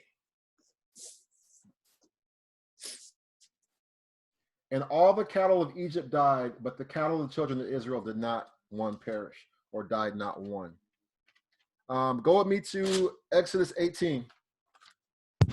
Hey, Shalom, Maury. As you're transitioning, can I ask a quick question? If it's not going to detract from the flow, go ahead. Let me know if it detracts, but I just want to, I joined in when you were talking about Josephus. Yep. I just wanted to clarify, when you say a day, it's, I heard you say two things. I heard you say a 12-hour period, and then I also heard you say a 24-hour period. Just for clarity, as you're building upon this, when you're saying a day, are you meaning that hour of heat or hot, that 12-hour period? Yes. Okay. That's the foundation. Right, that's the foundation is the heat. All right, verse 5. Somebody read that for me. Somebody read Exodus 18, starting off at verse 5. Yeah, I got you. Shemot 18, verse 5. And we're going to go to 14. Okay. Hold on one second. Get out of here. Verse 5. And Jethro, Moses' father-in-law, came with his sons and his wife unto Moses into the wilderness, where he encamped at the mount of Elohim. And he said unto Moses, I, thy father-in-law Jethro, am come unto thee, and thy wife and her 2 sons with her. And Moses went out to meet his father-in-law, and did obeisance, bowed down, and kissed him. And they asked each other of their welfare, and they came into the tent. Verse 7, and Moses told his father-in-law that what Yahuwah had done unto Pharaoh and to the Egyptians for Yashrael's sake, and all the travail that had come upon them by the way, and how Yahuwah delivered them. Mm-hmm. And Jethro rejoiced for all the goodness which Yahuwah had done to Yashrael, whom he had delivered out of the hand of the Egyptians. And Jethro said, Blessed be Yahuwah, who has delivered you out of the hand of the Egyptians, and out of the hand of Pharaoh, who has delivered the people from under the hand of the Egyptians. Now I know Yahuwah is greater than all Elohim, for in the thing wherein they dealt proudly, he was above them. And Jethro, Moses' father-in-law, took a burnt offering and sacrifices to Elohim. And Aharon came, and all the elders of Israel, to eat bread with Moses' father-in-law before Elohim. All right, verse 13. Verse 13. And it came to pass on the morrow, next day, that Moses set to judge the people. And the people stood by Moses from the morning until the evening. Stop. Mm-hmm. Stop. Excuse me. Say it one more time. Read that verse 13 one more time. Can. And it came to pass on the morrow that Moses set to judge the people. And the people stood by Moses from the morning until the evening. Read verse 14. And when Moses' father-in-law saw all that he did to the people, he said, What is this thing that thou do to the people? Why sittest thyself alone? Mm-hmm. And all the people stand by thee from morning until evening? Stop.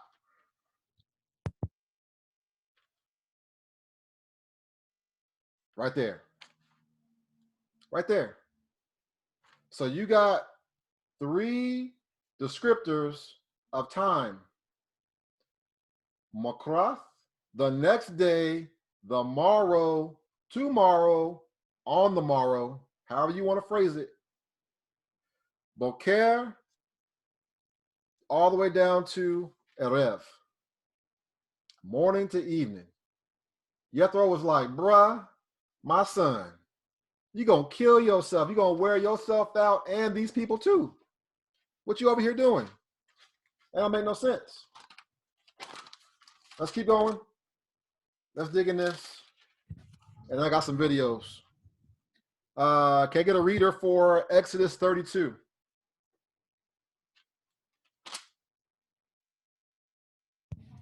I don't mind reading again. Go for it. Let's go start off.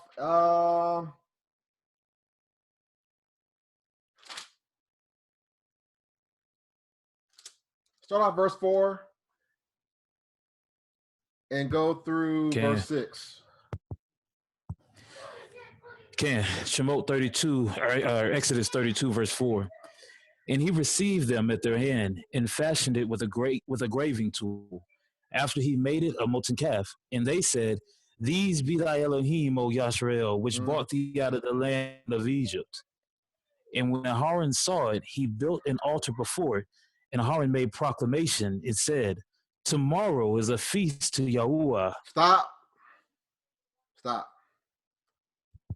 Tomorrow, Makrah, is a feast unto Yahuwah. Verse 6. And they rose up early on the morrow and offered burnt offerings and brought peace offerings. And the people sat down to eat and drink and rose up to play. All Verse right, 7. That's it right there. On the morrow,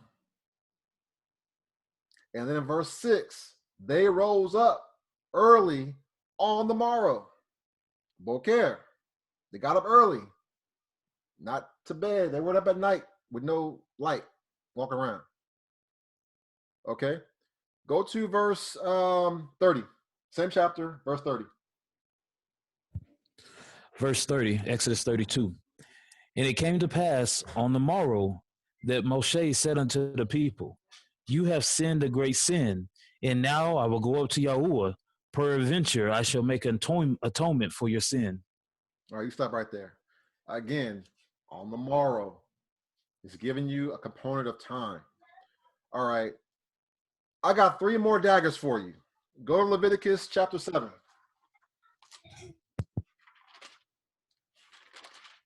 Leviticus chapter 7.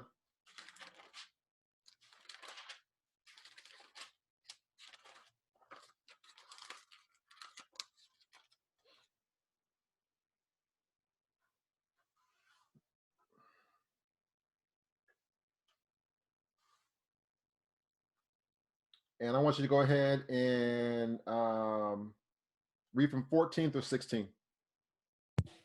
Okay, More. So this is Leviticus 7, verse 14. And of it he shall offer one out of the whole oblation for a heave offering unto Yahuwah. And it shall be the priest that sprinkleth the blood on the peace offering. And the flesh of the sacrifice of the peace offerings for thanksgiving shall be eaten the same day that it is offered. Hold on. Eaten the same day that it is offered. Keep going.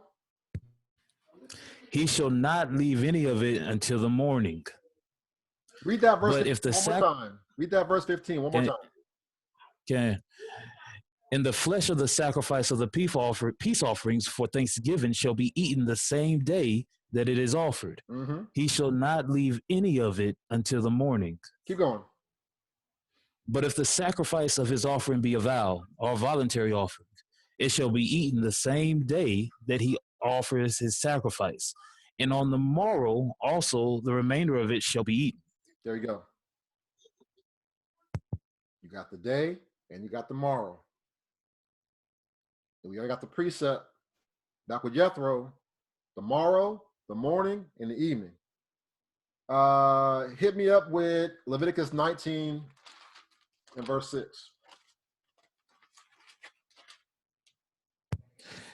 Leviticus chapter 19, verse 6. It shall be eaten the same day you offer it, and on the morrow. And if excuse me, let me start that over. This is verse 6 still. It shall be eaten the same day you offer it, and on the morrow. And if aught remain until the third day, it shall be burnt in the fire. All right, so you got today. Hold on, you got today and you got tomorrow to eat this thing. The third day, you got whatever's left over, you got to roast it. You got to burn it up. All right. Now, man, Leviticus 23. 23 and start off at verse 11. Leviticus chapter 23, verse 11. And he shall wave the sheaf before Yahuwah to be accepted for you. On the morrow, after the Shabbat, the priest shall wave it. Stop right there. And he shall wave, this is the priest, and he shall wave the sheaf before Yahuwah to be accepted for you.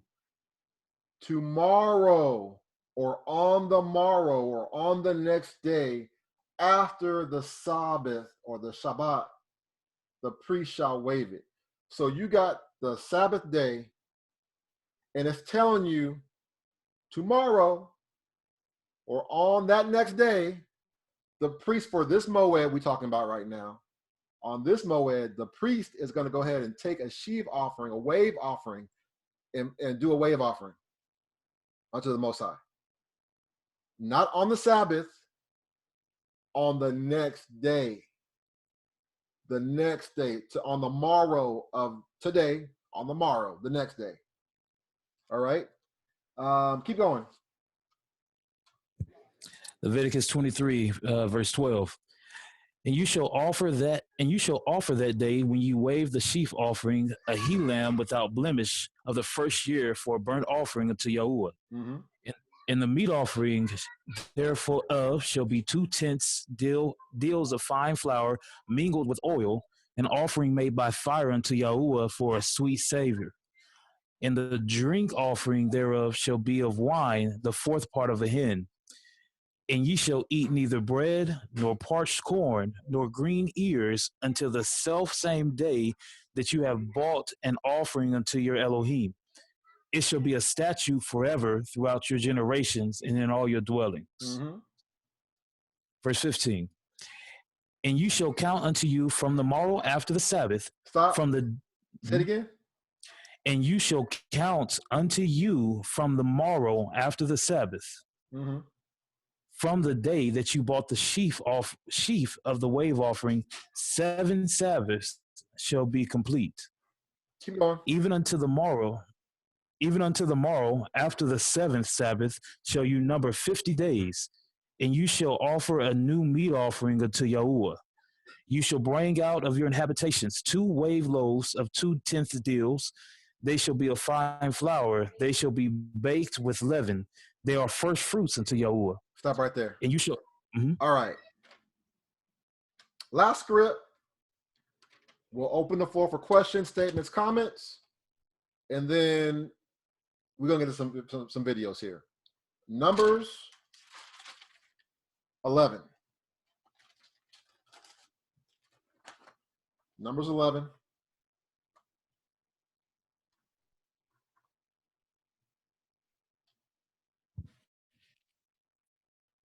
You want me to start at verse 1?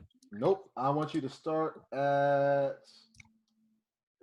verse 30 and go from 30 to 32.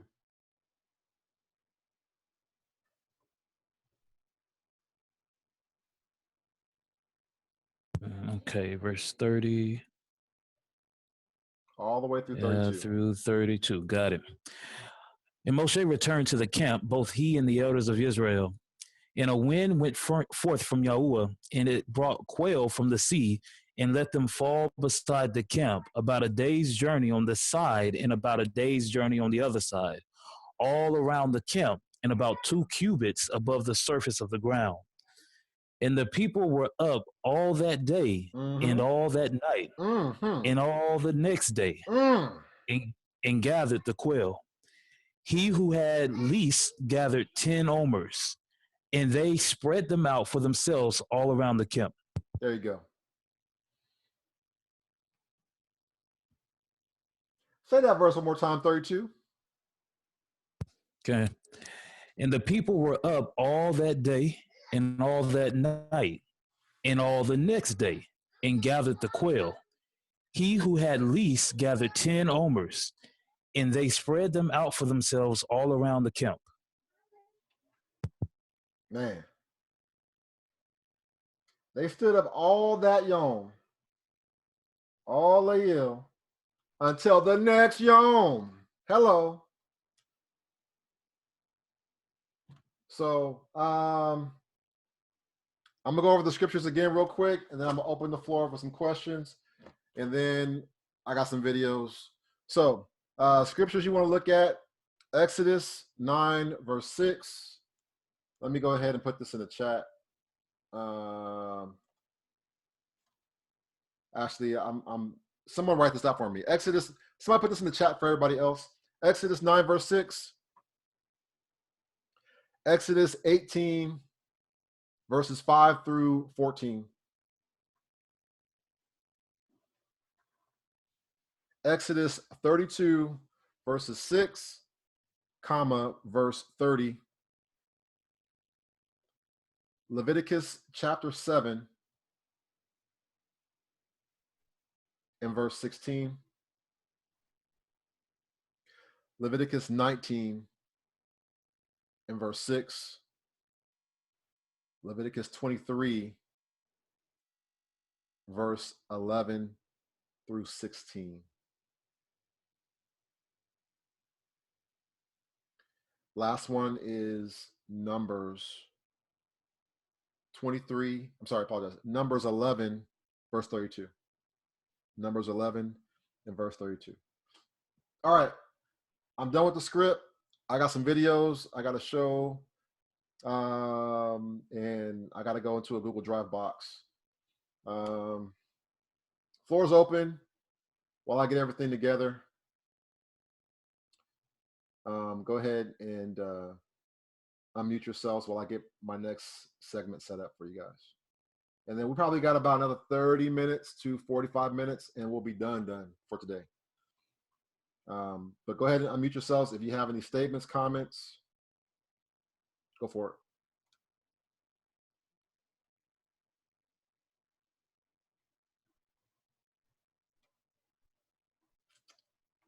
I got it now. Thank you. I know I was moving a little slow this evening, but I'm getting it. I got it. Thank you all so much. No, praise y'all. Keep going.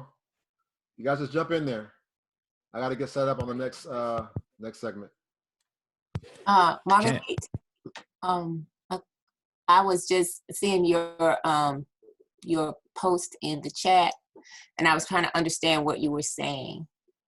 I was talking to Margaret. Mm-hmm. Yes, this is Margaret. I was just saying that for the interest of time, I wanted to go ahead and I'll table my original question about the 24-hour period of Yom. That was what I was saying. So I do understand we were talking about that you can only work during the day portion of the day, which is the 12 hours, which we know is or Yom. Mm-hmm. And so it's a matter of the semantics of the English, and that's a whole nother conversation that we don't need to waste the time on right now. So we can, I'm just saying we'll move on with that. So I'll table that question that I had about the 24-hour period. So, because I do agree with everything you did. Oh, you just fell off. Hello, Margaret? We lost her. To a point, I did put something in the chat about that Hebrew word "wayer." I think that was one of the stumbling. I don't want to call it a stumbling block. That was one of the things that confused me when I was studying the calendar for the first time. But I do think it's in the chat. But we can revisit it if anybody has questions during this little brief moment. But I just wanted to add on top of the scriptures that Maury was giving in Shemot, in Exodus 16, when Moshe tells them about gathering on the Shabbat. He says, hey, in the morning you'll have manna, and in the evening you're going to have quail. And what would happen is when they would go gather the manna in, when the sun would grow hot during the day, during the Yom, the manna would breed worms. And in verse 21, it says, and they gathered it every morning, each one according to his need. And when the sun became hot, it melted, because again, Yom is the Hebrew word, it means hot.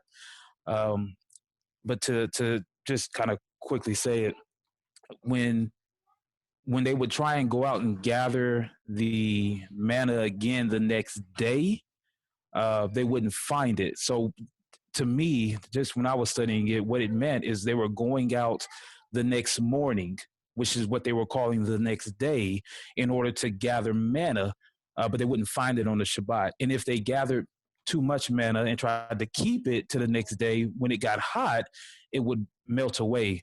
So in my mind, if the day started in the evening, the sun wouldn't be getting hot and melting the manna away.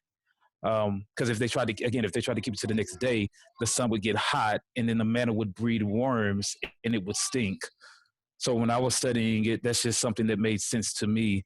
So I just wanted to throw that out there. And again, the reference for that is Exodus 16. Really, it's like verse 11 through 23, 24.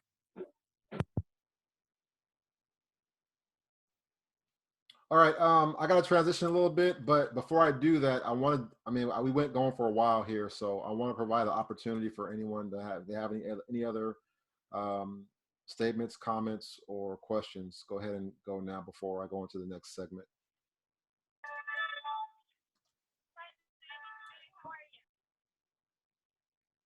We could barely hear you. I did hear something, but you'll have to try to make sure you're as close to the microphone as possible. Hey, y'all doing? Can y'all hear me? This is Ampere. Yeah, I can hear you. I had a quick question. Hey, Shalom. I wanted to ask, man. So breaking down those scriptures that you brought out, like for example, that one about the one in Numbers, I believe, where it was referring to them rising up at day to do their thing, and then it alluded that that Lila was afterwards. I was just trying to understand the point that was being driven home with those passages.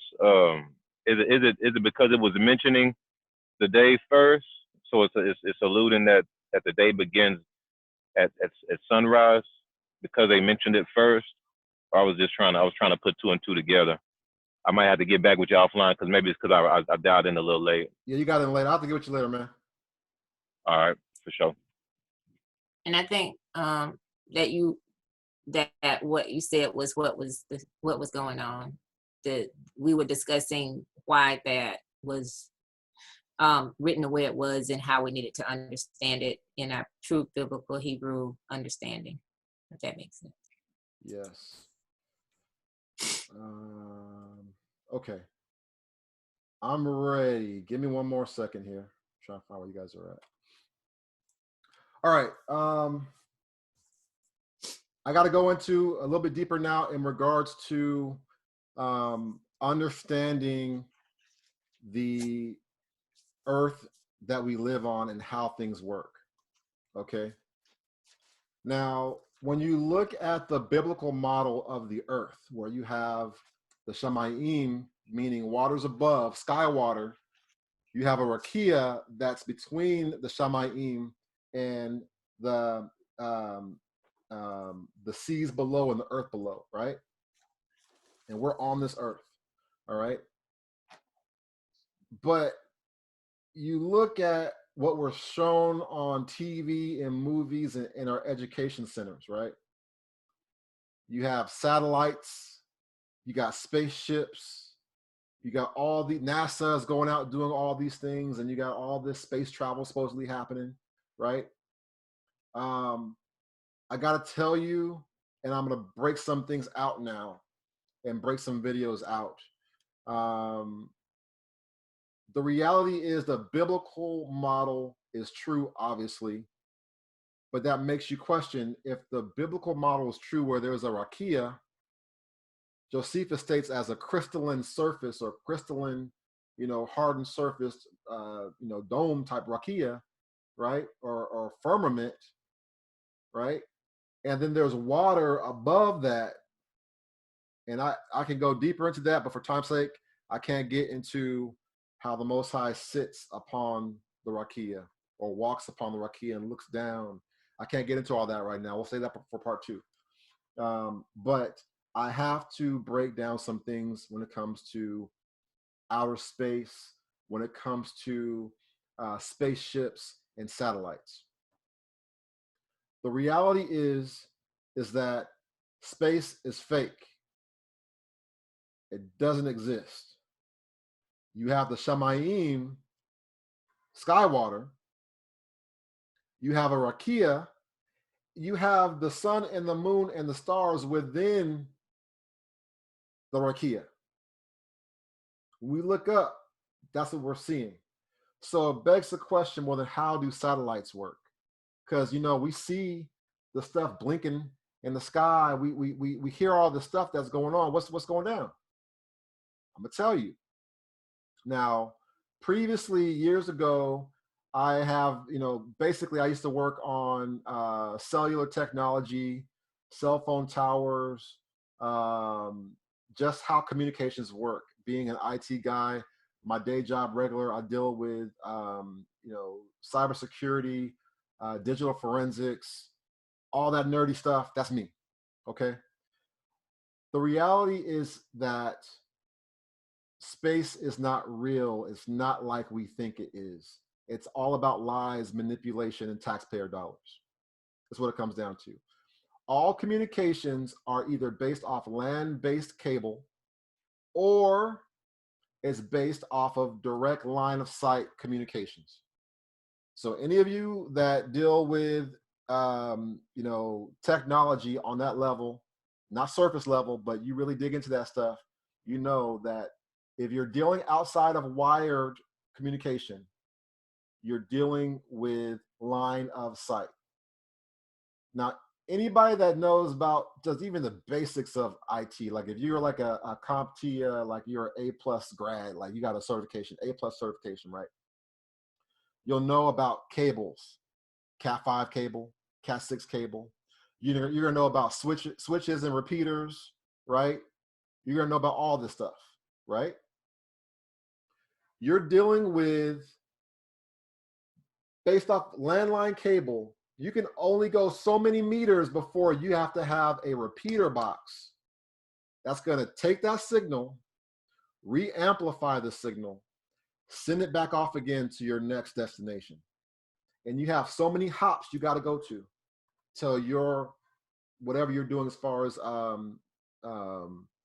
whatever you're doing in regards to sending communication, your data packets is going to go from hop to hop to hop until it reaches its destination. Okay. If you need a repeater for wired land-based cabling, guess what? You also need a repeater when it comes to wireless communications, when it comes to radio frequencies. That's why when it comes to cellular technology, you have to have so many towers every so far, might be every 1.5 kilometers, you got to have another tower. Because as you're walking through your region or you're driving down the freeway, it literally, your handset is jumping from one tower to the next. And there's a handoff that takes place from one tower to the next. So thus, how you think they were tracking them fools in the Middle East, in Iraq, in Afghanistan or something like that. And they're like, oh, dudes over here in this section, in this quarter, because they were able to track. Homeboy's cell phone is pinging off of that tower. Where's that tower at? Oh, it's over here. So we know he's somewhere in this area because his cell phone is pinging on that tower. All right. So let's dig into this. I got to break some things down. Many years ago, I want to say 2006, 2007, Google wanted to get into the satellite business. They wanted to get into space. They were all about that space life. They wanted to basically own a company that can give them a foothold into the realm of space. So like you got SpaceX now, right? Google was trying to be like another SpaceX, but they're trying to get their foot in the door. This is many years ago, okay? 2006, 2007. They entered into a agreement with a company called Space Data Corporation. Write that name down. Space Data Corporation. Space Data Corporation deals with satellites. So, what do you think they did? Google did something that they shouldn't have done. They went into a non-disclosure agreement with this company. They learned their techniques, they learned their proprietary information, and then they decided, yeah, we're going to bootleg that, thanks. And they decided to literally rip off this company and do their own thing. I need to go ahead. I'm going to show you something real quick. What I'm going to do is show you my receipts, what I'm talking about. So I'm going to share my screen here in a minute. Just give me a moment. And I actually have 2 videos I want to show, a couple videos I want to show.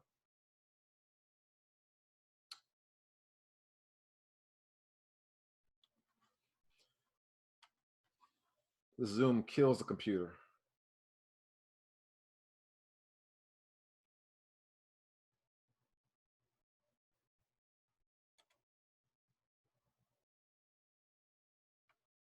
Give me a moment here.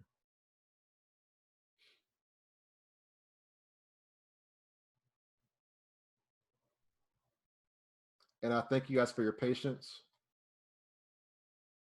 That's what I want.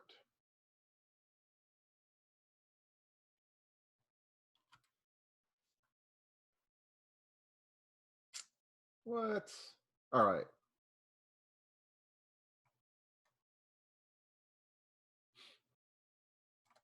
That's whack.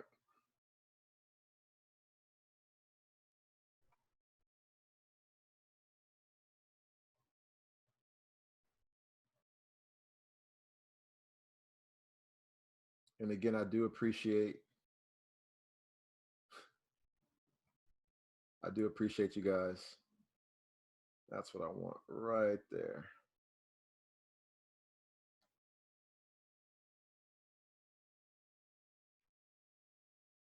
All right. Stop moving.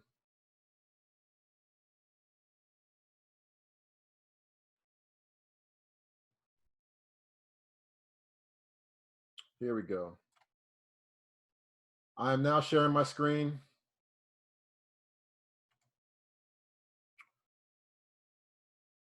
Let's see what I want to do.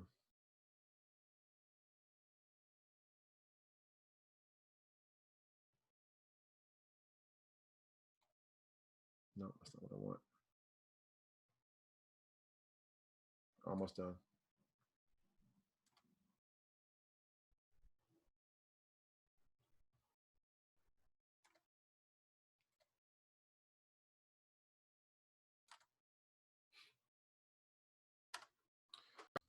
Again, I appreciate your patience. We're we're real time live right now, so I apologize for the delay. I just wanted to make sure that everything would run smoothly from here on out. So what you're looking at is a copy of the non-disclosure agreement that was entered. All right, so mutual confidentiality and non-disclosure agreement. The mutual non-disclosure agreement is made and entered between Google Incorporated and Space Data Incorporated for itself and its subsidiaries and affiliates, individually referred to as a party and collectively referred to as the parties. Google and company intend to engage in discussions and negotiations concerning a proposed acquisition of shares or assets of the company, so-called the transaction, and it is anticipated that the parties will disclose or deliver to the other party certain trade secrets or confidential and proprietary information, and Google and company are entered into this agreement in order to assure the confidentiality of such trade secrets and confidential or proprietary information is in accordance with the terms below, right? They blacked out because that's their proprietary information, but I'm just showing you, this is my receipts here. You got Matthew Zuckerman, Associate General Counsel for, basically a lawyer for Google. And then you have Gerald Knobloch as the chairman and CEO of Space Data Corporation. And again, this was back signed December of 2007. All right.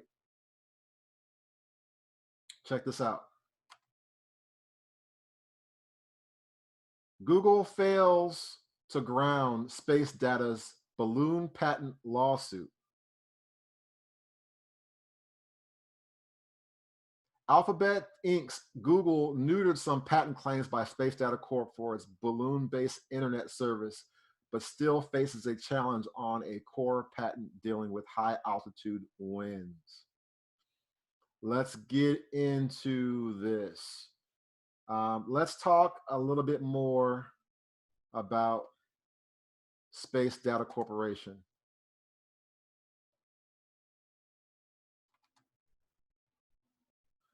And real quick, can you guys, again, let me know if you can see this? I need to know for sure you guys can see this.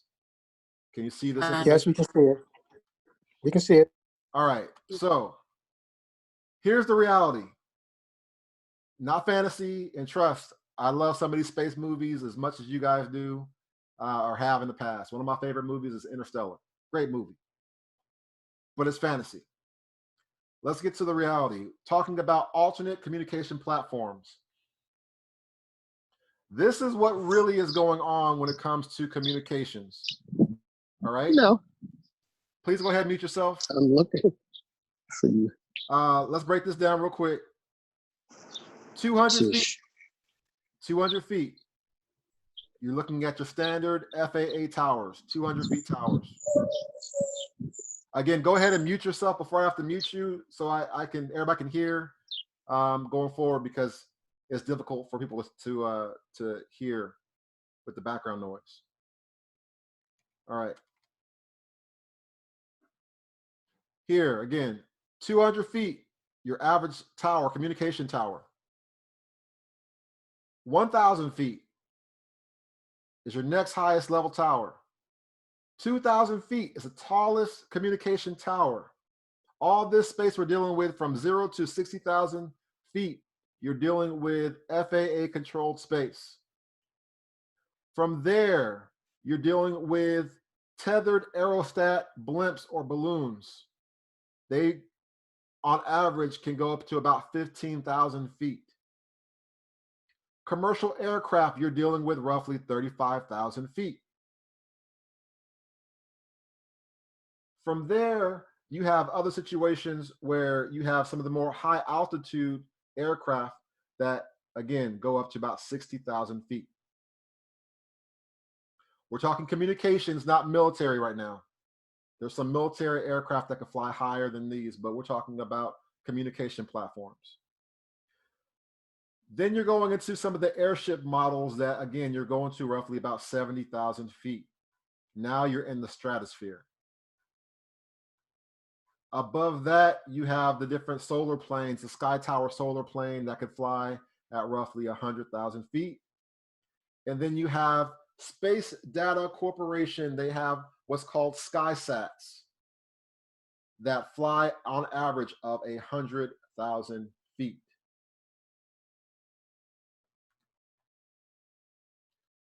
Let's get into this. I pulled this years back from Space Data Corporation themselves. The way they describe themselves is that Space Data Corporation, also you can go to spacedata.net, to provide low data rate wireless messaging and later voice service to rural and suburban US, about 90% of the landmass, but only 20% of the population. Piggyback their repeaters, okay, on US National Weather Service biodegradable latex weather balloons. Each balloon goes up to about 100,000 feet or 30 kilometers and stays there roughly for 1.5 days. The balloons are launched from 70 sites twice each day. The repeater has power for 16 hours, 12 for operation, and the rest is a reserve energy. They expect to use 50,000 balloons each year. Each repeater costs roughly $300. Their business model does not depend on recovery of balloons, although they are adding GPS to theirs. Space Data has a license worth $4.2 million of the 1.4 megahertz bandwidth nationwide.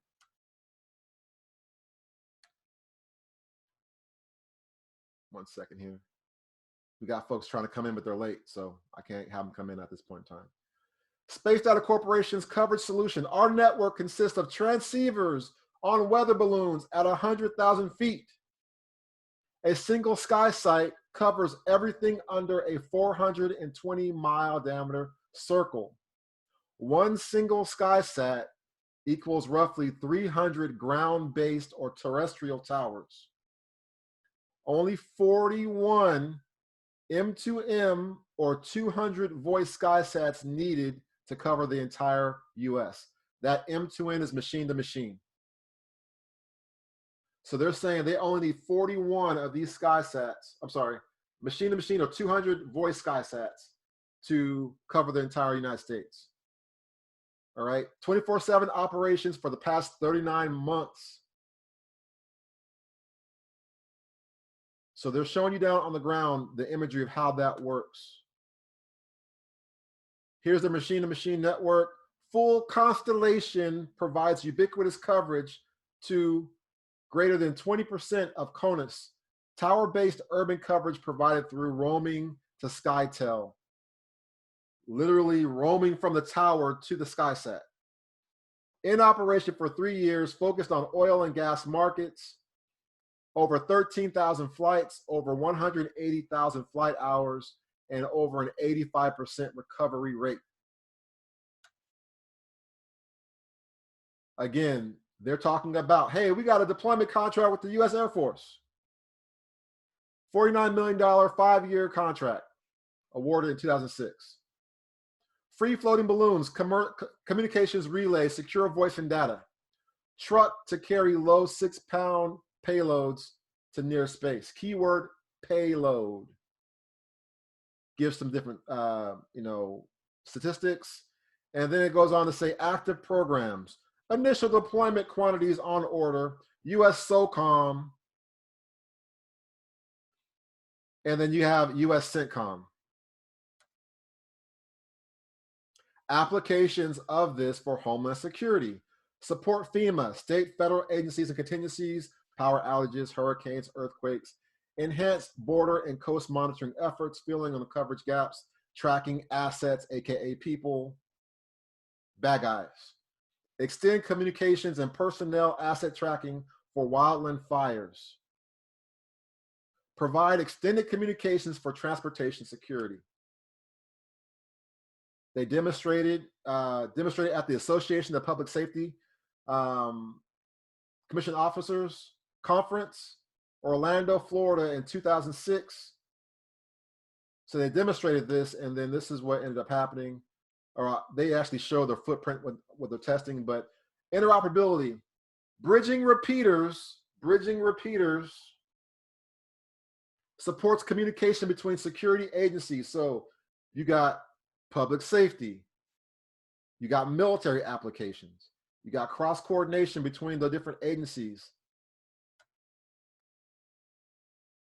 Digital encrypted voice for border patrol agents. Covers deep canyons and extends battery life. Supports agent communications and asset tracking. Near space, high resolution, low cost. All right, so you got a QuickBird 60 centimeter natural color. It's a $60 million vehicle, $15 million to launch. Versus for them, that's a SkySat on the right. And that is natural color demonstration, $600 for the vehicle construction, $50 to launch. Earlier, I talked about Florida. This is what they were able to do. They demonstrated coverage of one single payload. Keyword is payload. Let me get to the point. When you see the satellites that they show you, not the fake CGI imagery that's fake, but I'm gonna show you a video of a real satellite. They're only showing you the payload. They are not showing you how that payload orbits around the Earth. That's the catch. They're showing. When you say payload, what do you mean? I'll show you. I will show you. We'll get there in a minute. The actual satellite, when you look at the satellite, when you see those images of a satellite, like type in right now in your browser, satellite, it's going to show you what you and your, right now, you're going to think in your mind, I know what a satellite looks like. That's not the satellite. It is a satellite, but that's just a payload. That's not the mechanism of how that payload orbits the Earth. The lie and deception is that you got a huge chunk of metal that weighs who knows how much. It's floating around in outer space. That's the lie. That's the deception. That is not the satellite. That is the payload. That is the payload. And so here is even saying demonstrated coverage of single payload to standard Motorola handset radios.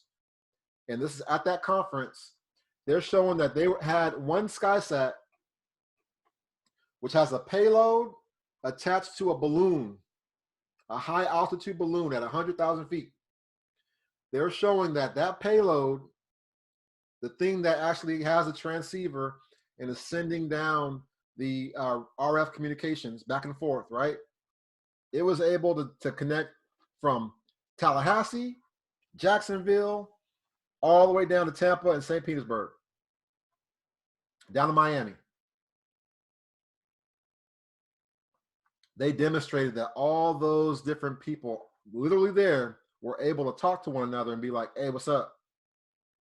Yeah, it works. Here's another 400-mile diameter coverage footprint to give you an idea over a more densely populated area. The coverage, okay? And let me get into this video real quick. Sorry, could I make a comment, please? Go ahead, real quick. Yeah, I just wanted to verify what you're saying. So you're saying that in this payload that they show online, there's actually a balloon supposed to be on top of it. It is. But they're not showing it. They're not showing you that. Okay, got you. All right. Here's a video of DirecTV 15. It's actually a satellite. It's pretty dope looking. Again, the satellite that you see and you envision in your mind is a payload. It's a payload. It's not floating in outer space, just chilling, doing its own thing. All right. So let's go ahead and get into this. Can you guys hear? Could you guys hear sound? Yes, we can. Yes. All right, so make sure.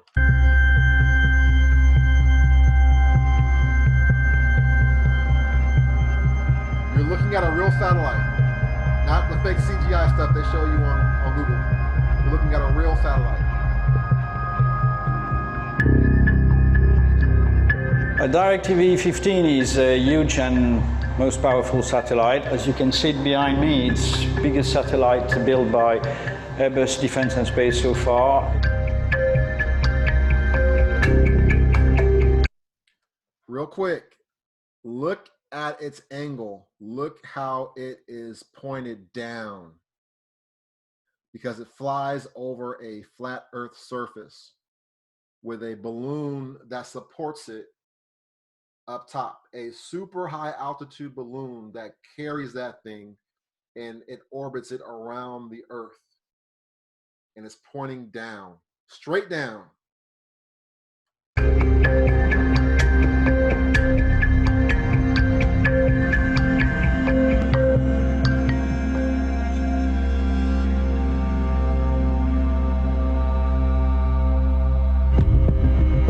It embarks a record number of onboard transponders. It serves direct television, as its name says, for all of North America.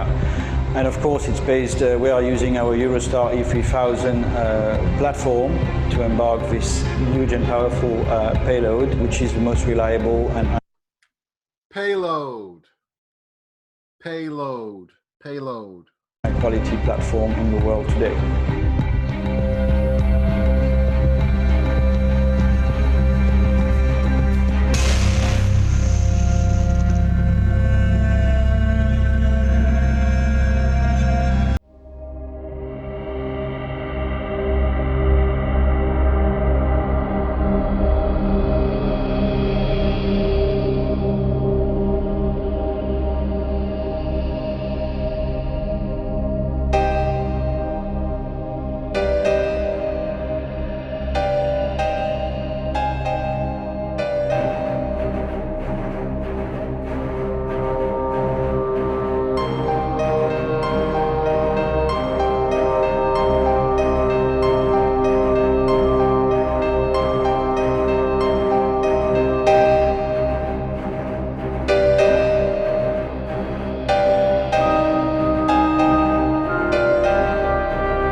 All right.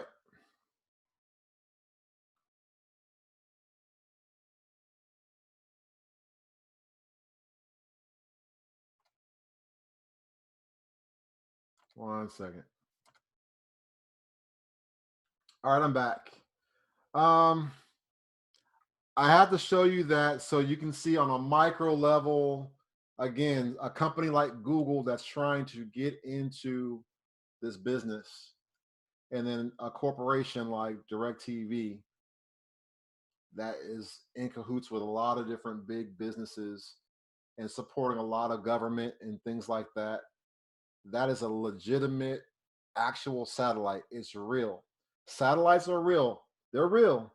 They just do not orbit like you think they do. They don't float out in outer space. Okay. When you look at something like that, there's no way in the world it would survive in outer space. What they theorize is outer space. It ain't happening. It ain't happening. It's not. All right. I'm going to show you again from a small scale level, and then I'll go to a medium grade level that NASA shows you, but we don't pay attention to. I'm going to give you a brief little bit of history real quick. And that is this. Before we so-called sent people to the moon, okay, the way they were doing satellite technology was this. The United States Air Force would have it where they would shoot a rocket up into the sky. The rocket would then break apart. The payload, which is in this case essentially a like a government grade like piece of hardened plastic, right? A shell that will stabilize on the inside with a camera on the inside. And what will end up happening is this thing will get ejected from the rocket. And when it flew down or fell down out the sky, it would then go ahead and take pictures. As it was coming down, another plane, a plane would come and snatch that camera or the payload out the sky. They would drag the payload back down to Earth, process the film, and that's your first high altitude satellite imagery. Was literally shooting a rocket up into the sky with a camera inside this kind of plastic thing with a parachute on it that would come down to Earth and take pictures. And they would have to snatch that payload out the sky, bring it back, and process the film. That's your early military images. That's how it was. But yet, a year or two later, you done shot folks to the moon, and you walking on the moon, and you got a car, you drifting on the moon. You doing initial D on the moon? That's not happening. You're not doing donuts on the moon and slap your flag on it. Anyway, I'm going to show you, again, after Google got in bed with Space Data Corporation, stole what they had going on, they were like, you know what, that's cool, but we can do better ourselves. We don't need you. We're Google, right? They went ahead and created what's called Google Loom. When you look at this, I need you to pay very, very, very close attention. Take notes, because it's telling you a lot about how things really are. All right. So let me go ahead and see about getting this set up real quick.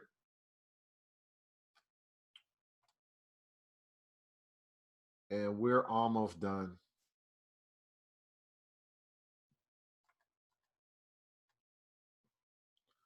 I don't know why this thing want to act stupid on me. This browser want to act dumb on me. Maury, can we get your receipts? 1 second. Yes, I'm gonna drop that in the chat in a minute. I actually have a lot I can break out to you. Yeah, that was. Did y'all see the the Falcon Heavy launch that SpaceX did, where they got the car in outer space, the Tesla. Y'all see that? Yeah. Just think about that. I don't know what you're talking about. Oh man, you got to see that one. That's something I have else. no idea. Oh man, it's funny. All right, here we go. Let me go ahead and get this squared up for you guys. I'm ready. And again, I thank you for your patience. Let's go. Optimize screen sharing for video clip. Can you guys see that? Yes, we can. Now we're trying to make a business.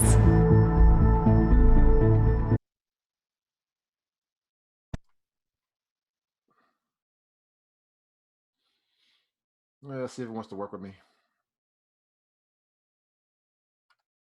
Inside the massive hangars at Moffett Federal Airfield, Google is attempting to do something that balloon experts deemed impossible: deliver high-speed internet access to the most remote corners of the globe. The first 60 or so balloons we launched all burst when they got to altitude, which was very sort of disheartening. This is something that has never been asked of balloons before, to be reliable and to do what we expect them to do. Before, it was just sort of like a vehicle to gain knowledge. Now we're trying to make a business.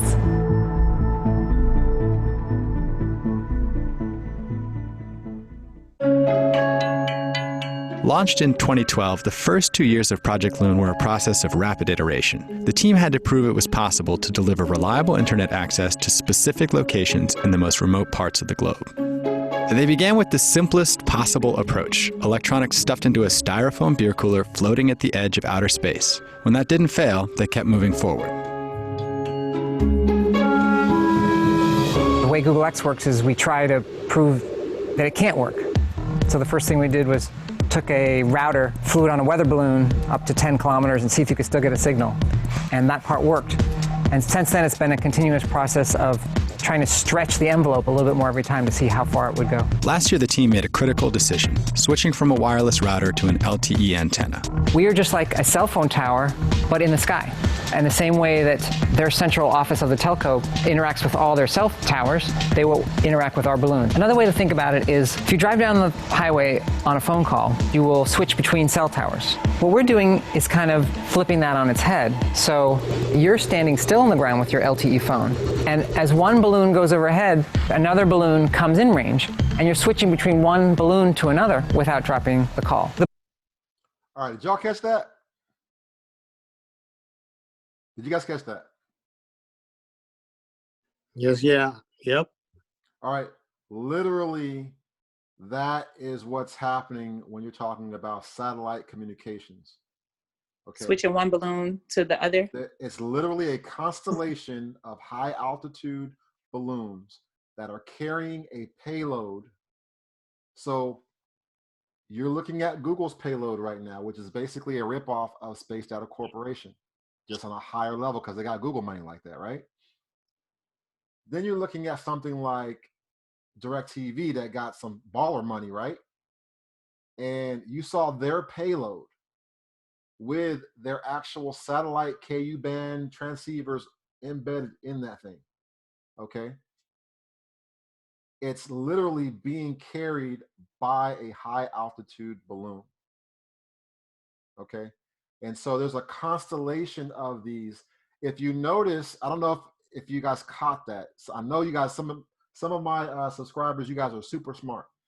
If you remember back on that video with DirecTV, it showed a camera and it showed it moving like that, right? That is infrared laser pointing so that it can make sure it's aligned up with the other constellation of satellites, so that it's able to send the signal to the right next hop or repeater to maintain communication. All right. So when you hear words like constellation, yes, there's a constellation, but it's not orbiting the way you think it's orbiting. It's all deception, it's smoke and mirrors. This is literally telling you how satellite communications work.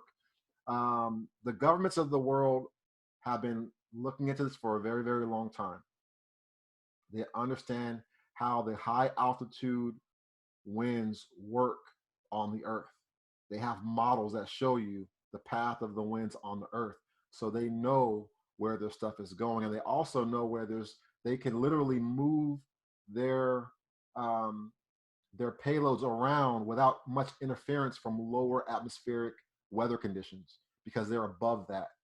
Let's keep going. Balloons today can cover 5,000 square kilometers on the ground. You can get 15 megabits per second to your phone, or if you have a little MiFi device, you can get 40 megabits per second from the balloon. So have you guys considered just selling this as like a toy for children's parties and stuff? Yeah. I'm gonna need the hanger to go with it. Yeah. So Mahesh, tell me what it is we're seeing here. So what you're seeing here is a test of our next generation balloon. We are doing a ground-based inflation, trying to mimic what is happening in space. I remember when we were building balloons, it would take us a week to build them, and they would go up and pop and come back down. When we first launched, it was pretty nerve-wracking. Our balloons were lasting anywhere from a day to day and a half, maybe 2 days. If you had like a 5-day balloon, it was like eureka. But as we went along, one of the first objectives was, what is our goal? Our target is 100 days, ideally, for us to have a very commercial business here. I have a fashion design degree. It's a lot of working with textiles, flat patterns, working into 3-dimensional space. We do a lot of different tests with balloons built in different ways. They might be a different shape, they might have an extra feature, we might change the dimension of a feature and try and figure out what works and what doesn't. Rather than reinventing and starting all over from the start, we were looking for industries where we can actually leverage information from. One of the areas we looked at was food packaging industries, agricultural industries, even down to the condom industry. And so these are the places where we need to actually figure out even the tiniest pinholes that matter can actually limit the lifespan of the balloon by like 15, 20 days. Our longest lasting balloon was up for 173 days until we brought it down. Now we've gotten to the point where most of the balloons will last over 100 days. Done. Here we go, and we're awake. Ta-da! Don't put your fingers in there. Yeah. What you're seeing is a balloon inside a balloon. We have a unique way of actually adjusting the altitude in these balloons. This balloon has a constant volume and there is helium in it, right? So the helium brings the balloon up. And now if we want to change altitude, we have another balloon inside the balloon that we fill with air. And as we add more air in there, the mass is going to increase and the balloon is going to go down. Okay, this is called Hans. And we named it that because there was a Saturday Night Live skit, which was Hans and Franz, that's gonna pump you up.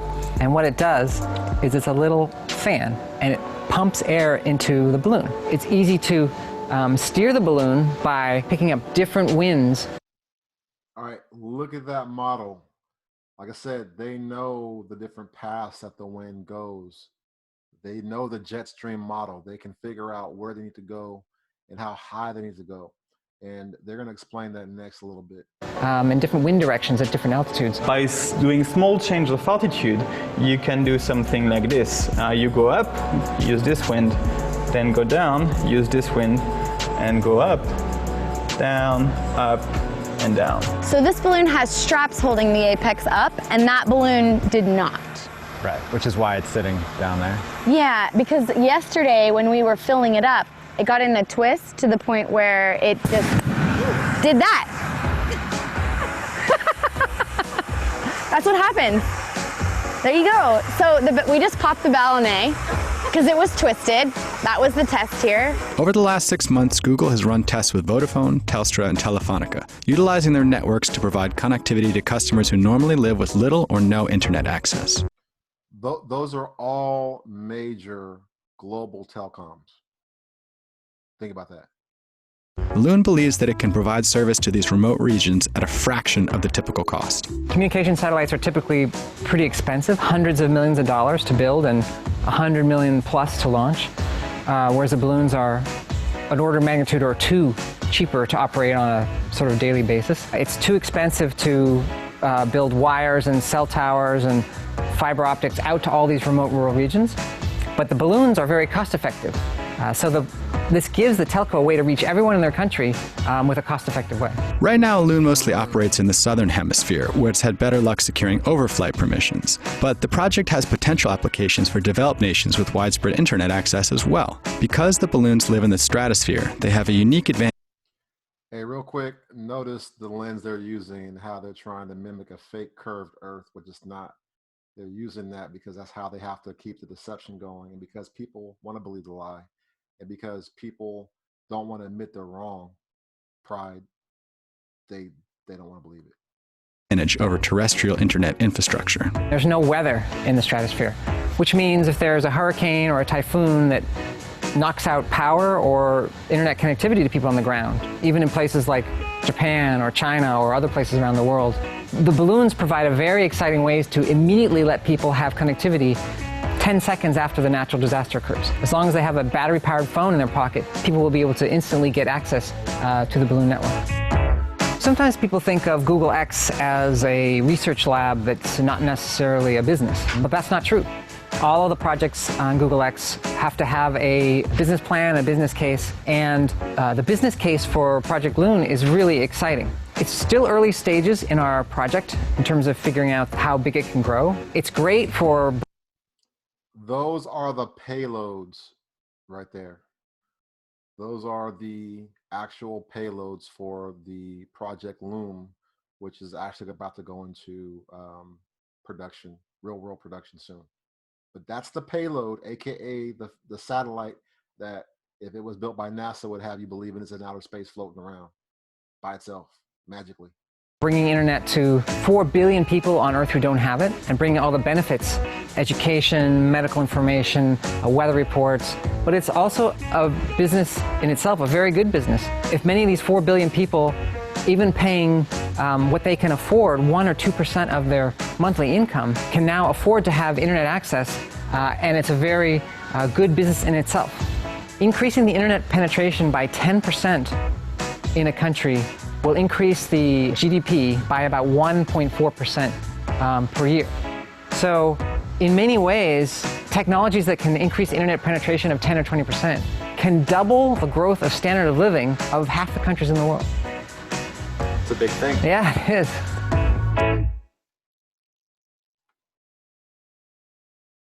All right. Inside the... One second.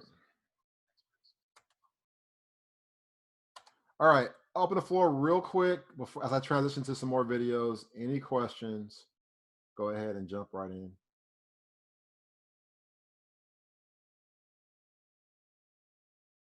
I have a question.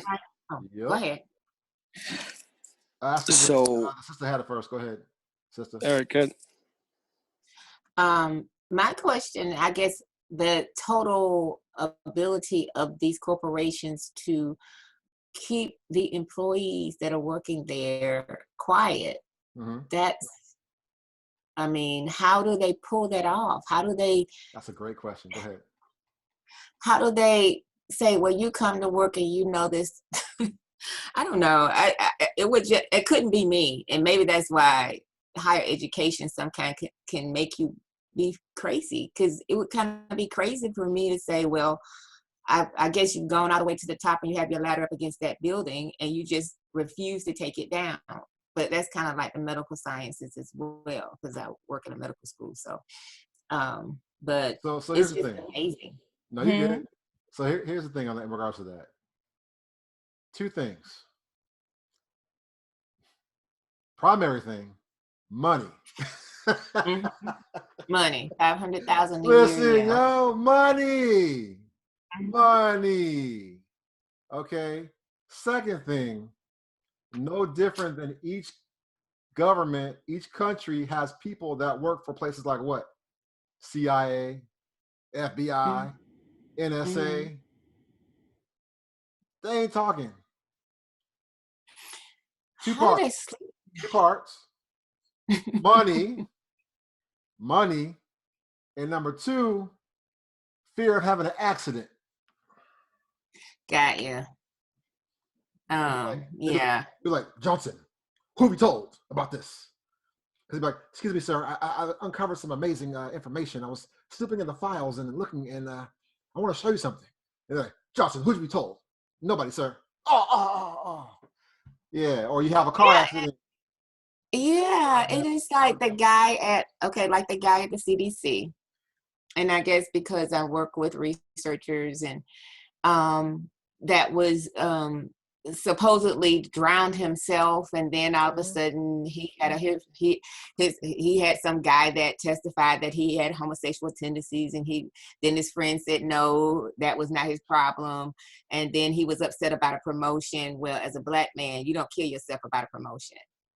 I mean, and he was not from a family where he was the first person to ever. I think his father was a high degree person. So these people were not unaware of the fact that as a Black person, you might not get a promotion that you want. So, and then it's just like, I don't know. It's, Yahuwah's our oath. That's all I got to say. Yeah. I just don't know. Yeah, nah, it's crazy when you look at it. I got a couple more videos to go through, and then we'll open up. We'll close out. I know we've been on for a long. I don't know how long, but let me finish these videos. I'm working from home, so I use my commute time to sleep. See here, 1 second.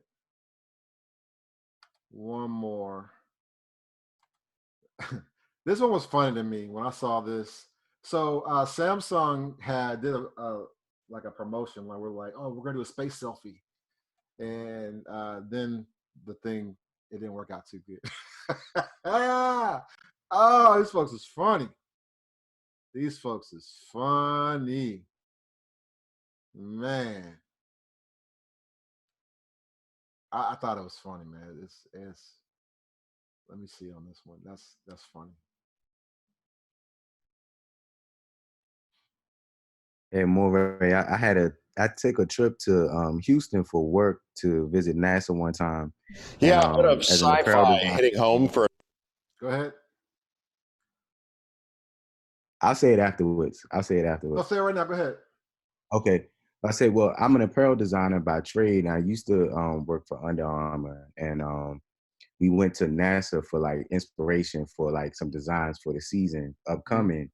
And this was like back in 2015. And they did a video, and they kind of showed us how NASA does things in the space programs and stuff.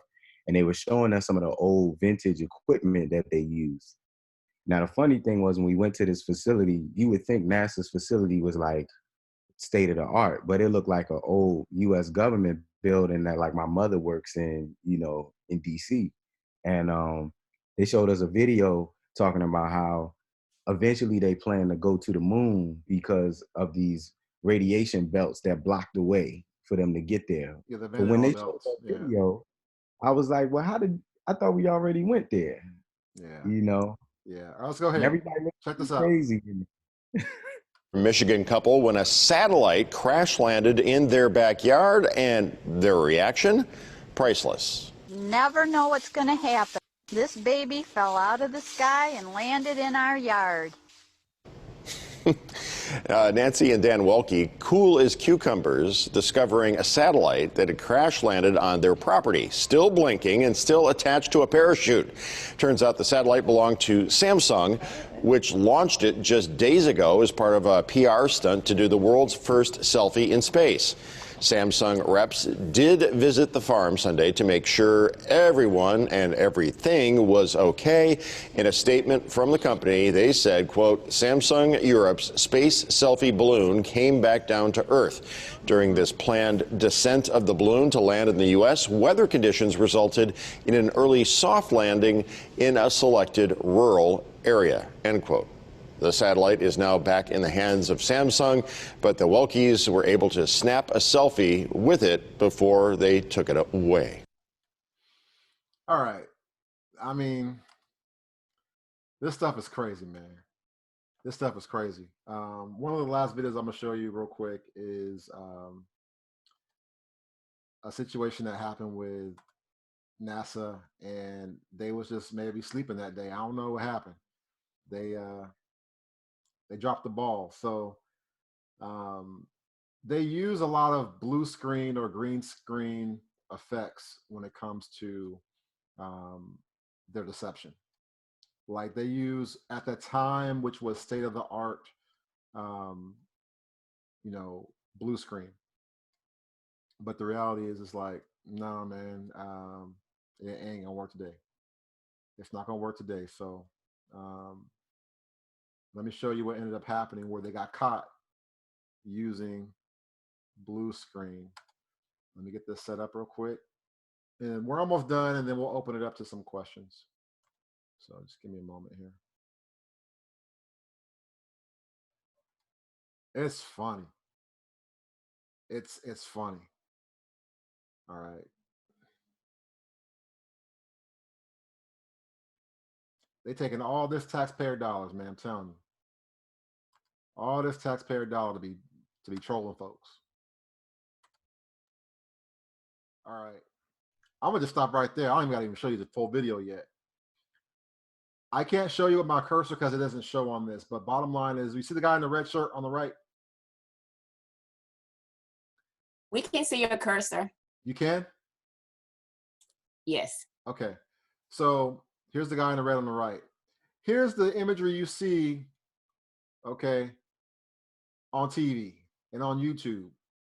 They show you these very rigid, you know, actors, which are basically government paid folks that are actors, sitting there, you in outer space, okay, in a polo and some slacks with a belt on. Like, no, that don't seem like that standard, that'll be standard astronaut wear. But, you know, whatever.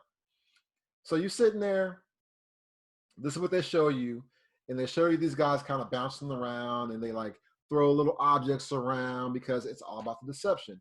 Well, the reality is, see where the guy, there's President Bush, old dude, and you got the guy that's pushing him in his wheelchair. Well, guess what? Right there, you got the blue screen they're using to project the background for their fake deception. Like they're on some space station, or like they're actually doing something, and they're literally in a blue screen room. You see the props, the real world props they have here that they can literally touch, okay? But the rest of that is 3D modeling that's done in a computer. So I'm gonna show you, it's gonna show you the fake astronaut. I think it's Tim Peake in the background, literally faking, probably recording something like he's doing something. So. Been here once before. Hello. Been here once before.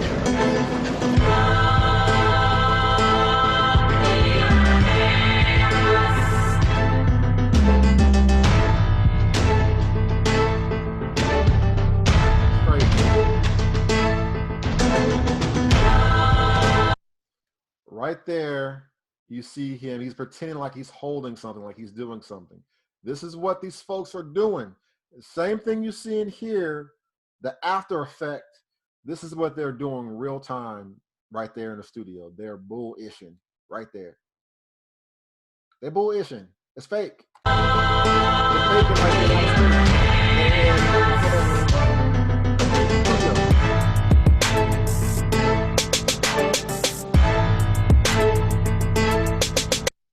All right, I'm done with that. I got one last video to show y'all, and then I'm out. And then I'll open it up for some questions and just general statements and comments. I know it's a lot of information. It's a lot to absorb, and it's like process. It's like, some of you might already be here to understand what I'm talking about. Some of you are like, I don't know what's going on. Between the Corona and Maury Dwayne, I don't know which is worse. No, I'm joking.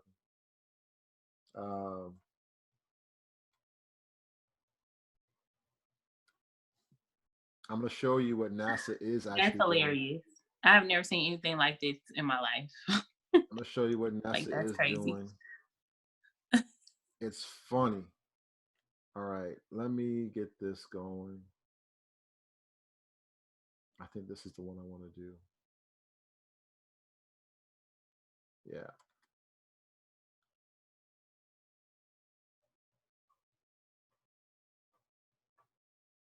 Oh, man. And I appreciate y'all. Trust, I know I can wear folks out with my lessons. I know I can. But I like to get as much out as I can in one shot and then keep going from there. I like to make sure it's complete. So again, I appreciate you guys. There's some folks that maybe they have to leave, try to come back in. I'm not letting anybody else in because we're too far in this to be allowing new folks in. They got to watch the broadcast. All right. So here's the actual NASA launch. Okay. Here's NASA's version of what Google is trying to do with Project Loon.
All right. Do you see that right there? Mm-hmm. Come on, please. I hope y'all see that. Somebody read that for me. The weight of the balloon and payload is 10,241 pounds, which is roughly 10 grand pianos. Listen, the weight of the balloon and the payload. Remember, when you see these fake images from outer space, they're showing you the view from the payload. They're not showing you the balloon that's helping it actually orbit the Earth. The balloon is what's actually keeping it in orbit. They're using the Earth's jet stream above, like in the stratosphere, to navigate around the Earth. That's how they're doing it. So what we usually see is just the bottom part. You're only seeing the bottom part, and most folks don't even see that. But they do exist. They are there. Satellites are real. Space is what's fake. Satellites are real. Satellite communications are real. But this whole outer space stuff, like they going beyond the firmament and they just do out there just zooming around and stuff, that's not real. That's not real. So I guess my question is, so what about all these planets and that they show that they are sending to get pictures of, like Mars? It's fake. Wow. It's fake. Now, what you do see, again, we have to go back to the Torah. We have to go back to the Bible, right? Look, what are these things? You have the greater light to rule the day, lesser light to rule the night, and you have the host of heaven that are actually tied to spiritual beings. The host of heaven. So Mars is a spiritual being, you're saying? They're all spiritual beings.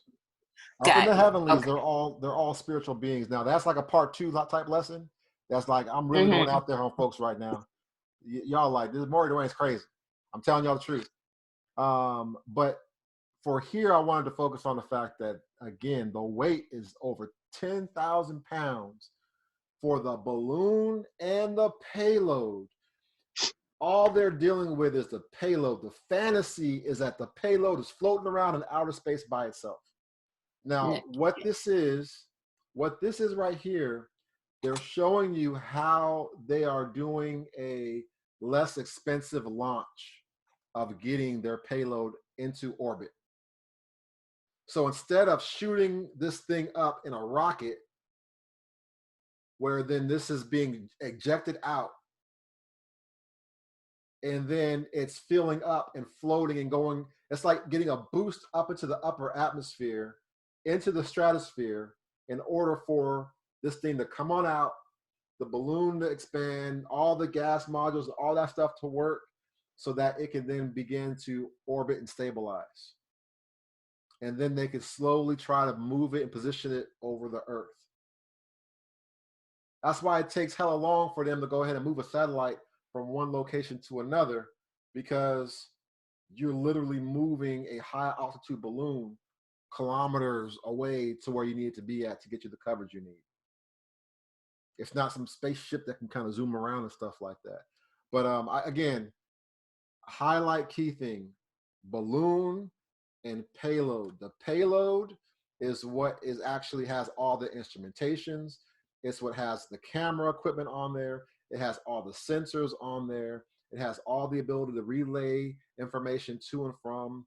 It has all those different infrared cameras and lenses and lasers to be able to make sure they're in the right constellation with each other, like a grid above the Earth, beneath the rakia, up in the sky, but yet able to go ahead and do what it has to do. So keep going here, and then, like I said, I'll be done in a minute.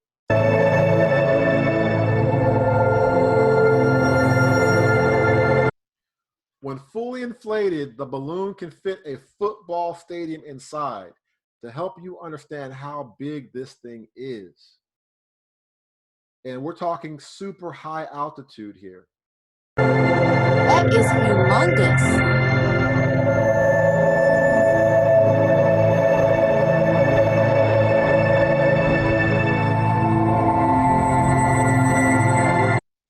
For future NASA missions that study Earth and space.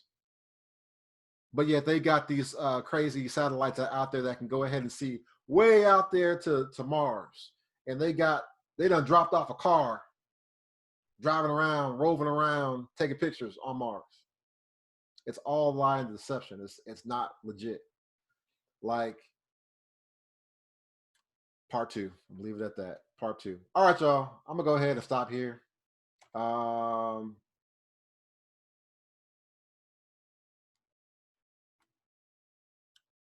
We're gonna stop right here. I see somebody put in there, I still don't see how any of this discredits that the Earth is round. I guess there's more to this teaching. Yes, there is. It talks about the circle of the Earth, the circle of the Earth. All right. When you look at script, not fantasy, script says, it talks about the circle of the Earth. That's a part 2 type situation. All right. You're talking about the circle of the Earth. All right. Not a sphere. A sphere is not a circle. A sphere is round like a circle, but a sphere is a 3-dimensional. You're talking about a full-blown, like a bowling ball or something like that. That's a sphere. Okay, that's what that is. When you look at the script, it's impossible for it to be a sphere. When you look at the script, the description of it, it's impossible for it to be a sphere, because then the rakia will be based. The rakia would be founded not on the foundations of the Earth, but itself. Right. I think the whole thing, Moray Dwayne, is that we have to realize that everything we have learned is not true. Right. So when we're looking at different thoughts, we have to remember our minds have been programmed that what we have been told, what we have been taught, just like we were told we were Gentiles. Right. So how hard is it to believe that they lied about everything else? They have lied about a whole group of Yah's creation and told us that we were engrafted in, and that they were the real people, and that we were the scum of the earth, and that we were 3/5 of human, and that we were monkeys. All these things, that was their science. Remember that. This was their science that they used to discredit us as Yah's people.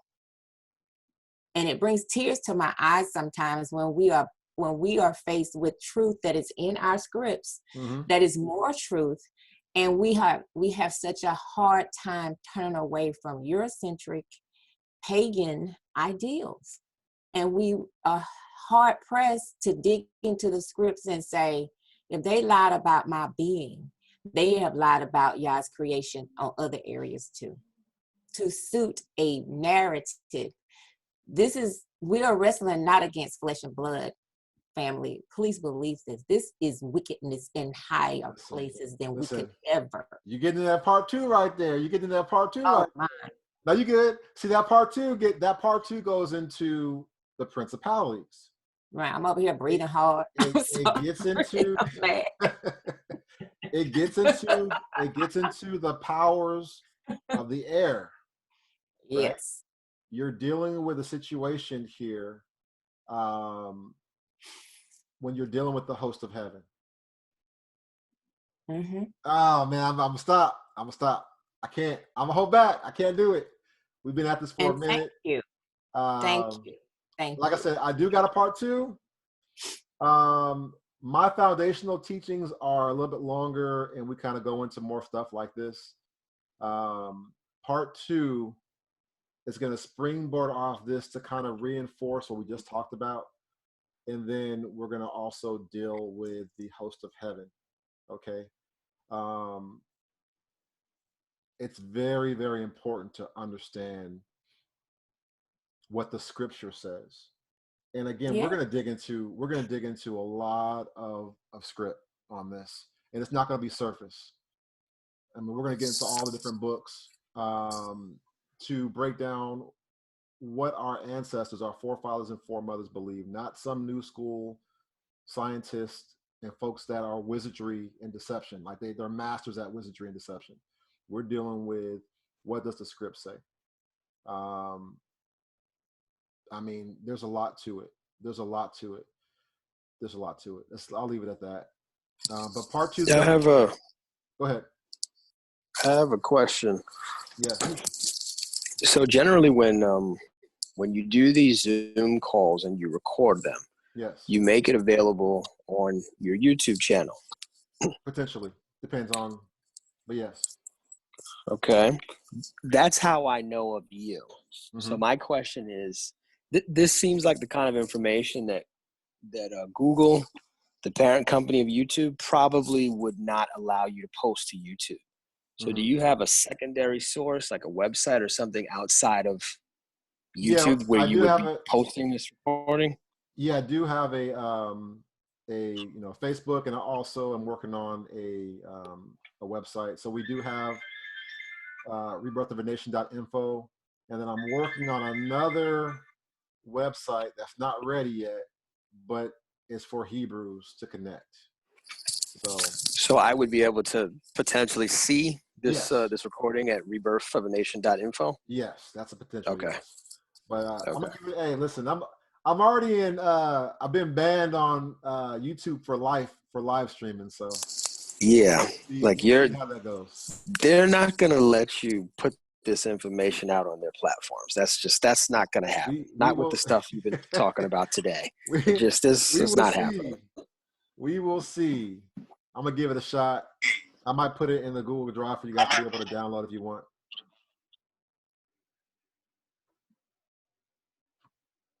I mean, and can I say this too? Yeah, go ahead. You know, I've seen other sites too that do expose these things in their own YouTube.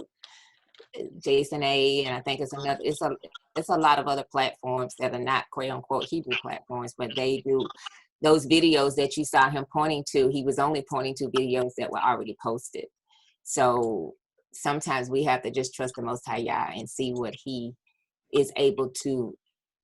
You know, sometimes they're not even looking, but the biblical Hebrew awakening, I knew why. You know, some of the things we know why, but we just have to trust Yah and see what He is able to do for us so our people can get the information. Yeah, I'm not worried so much about it. I mean, here's my thing. Traditionally, you don't see me online like that. Right. I'm the guy that usually is, I'm traveling, I'm face to face, I'm with you at like a local assembly. Like if I'm establishing an assembly, I'm gonna be there. So if I'm going to Portland, I'm gonna be there. If I'm going to, Mesa, Arizona, Phoenix, I'm literally there.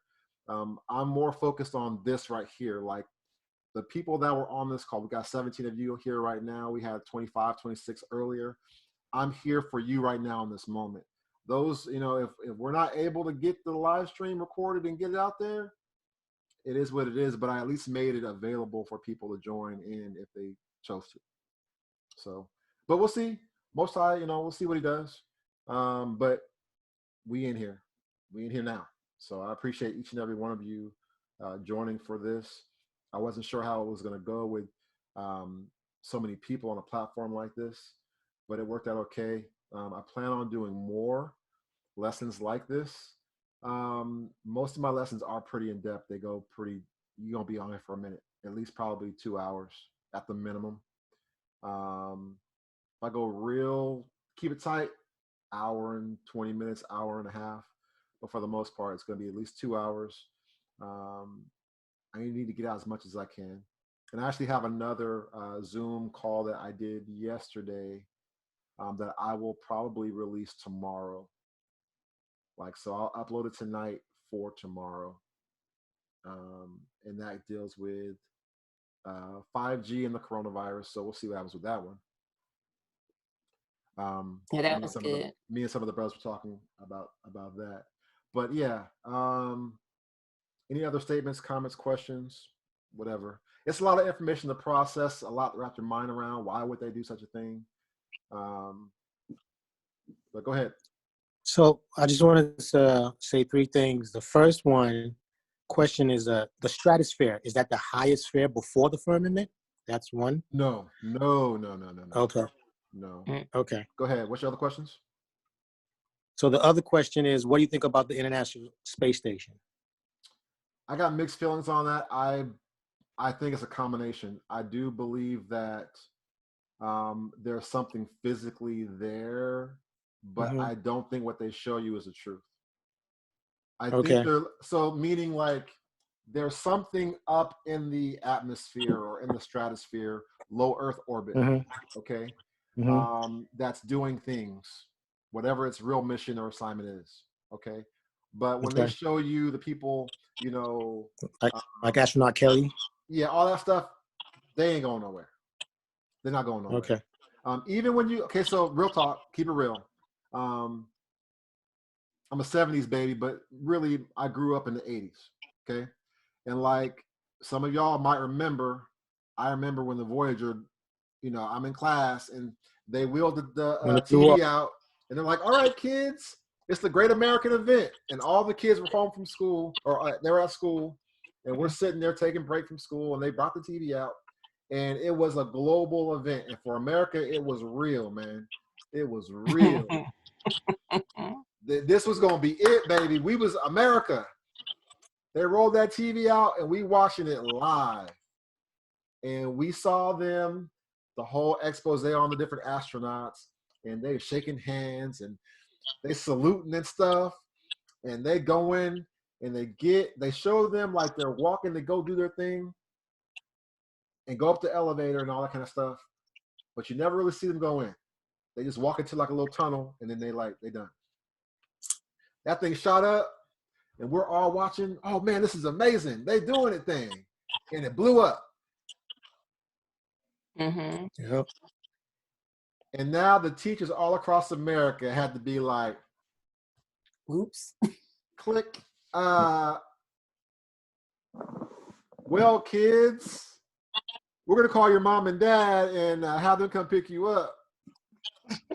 Since you saw, these 5 astronauts get murdered, get blown up, right? Yep. And we all crying, they gone. But then you look in 2014, 2015, 2016. They did it again. And you recognize they never died. They still alive. People have found the same. They still alive. They still alive. The little black man is still. They still alive. Really? They still alive. Really? So now you got the catch. Here's the catch. Because the devil, you got to keep a lie going, right? If you lie once, you got to keep that lie going. So you done had these folks play acting like they're going on the moon or they're going to go up into outer space and do some missions. Voyager, the ship blowed up. You like, dang. So what do? What's their cover story? Oh, they all had twins. There you go. Yeah, I remember that. They all got twins. I remember that. They all got Wow. twins. Don't worry, they got twins. You are now a Wow. twin. Some of them went along with that program. Some of them kept the same name. They didn't even change their name. Some of them are teaching at university right now, chilling. Wow. All of them got twins. Now, some of them we haven't found all of them. There's like 2 or 3 that we haven't been able to find. But the Asian dude, the bald-headed black dude, the main chick, the one that was like the superstar. She was like the captain. That was like, it Sally Ride? I forgot, man. But Yeah, that stupid name. But yeah, listen, them folks, they didn't go nowhere. It was fake. And they had all them children crying, thinking they dead, and they were like, "Oops, what we gonna do?" They like going to hiding or something. We're gonna say that you the twin that survived. And so then going from that point forward, because they're like, we don't know if it's something gonna blow up again. Then they start to actually hire twins to do the hustle move. So in case one supposedly goes up and they blow up, they can say, "Well, the twin's still here, and we're gonna show you the twins now." So. Yeah, that's why they got Astronaut Kelly and a twin. Mm-hmm. They try to get it. So go ahead. The third question is, so that means, from what you're saying, because I actually heard about this before and everything. I'm really looking forward to the next teaching. So just a question. So that means the Book of Job, when it talks about Pleiades and Orion, these are all spirit beings. That's what you're saying. Right. All the celestial bodies are all spiritually based. They're all anchored to their anthropomorphic spirits. But we'll get into part 2 on that one. I don't want to delve into part 2 right now. Okay. Bottom line is that when you look at the host of heaven, y'all messing around right now. Yeah, I can't do it right now. I can't do it. Okay. I gotta hold back. All right. I gotta use moray restraint. I gotta hold back. All right. I can't jump too much on y'all.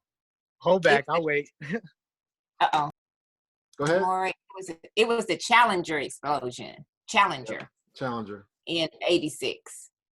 January 28th, 86. Blowed up. It was so sad. The little black man had got blowed up. I was crying. I was an adult at that time. That's real tough.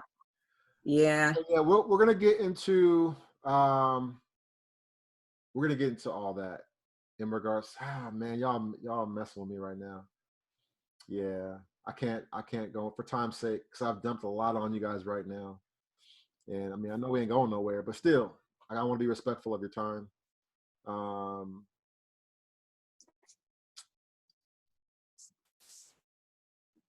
Man, yeah, I rather hold off for part 2 to get into, because if I crack that open, that's going to be a whole nother because I've already put in about 2 lessons in just this right here. So next part 2 is going to expound on the biblical cosmology. We're going to go into how the sun and the moon and the stars work on the biblical model of the earth, not this, flying through outer space at 1,000 miles per hour. And we're rotating around the sun. All right. So like the children of Hasatan have twisted things upside down. Okay. Down is up is down, left is right, right is left, good is bad, bad is good. That's what they've done at every level. So we have to unpack all that. So we'll see how this goes. There was a question in regards to part 2. Part 2 will be tomorrow. I will do part 2 tomorrow. And I will ask you guys before I put it out. I might still do it around the same time frame, 1:30 Pacific Standard Time, 4:30 Eastern Standard Time. But you guys let me know, when would you prefer me to start tomorrow? I work from home. I'm working from home during this pandemic, so I don't get off until 5. So I get off at 5. But I don't have to commute, so I'm home. I just probably can't tune in till 5. But whatever Yeah, I mean, time. some folks might have to just go ahead and they can listen, but they can't really like respond back like that. They can listen. I'm just in general. You might still be working while we're doing the lesson, but I'm just trying to figure out in general. Go ahead and put it in the chat, or go ahead and unmute yourselves and let me know what time. Around the same time. 4:30 or 5 is good for me.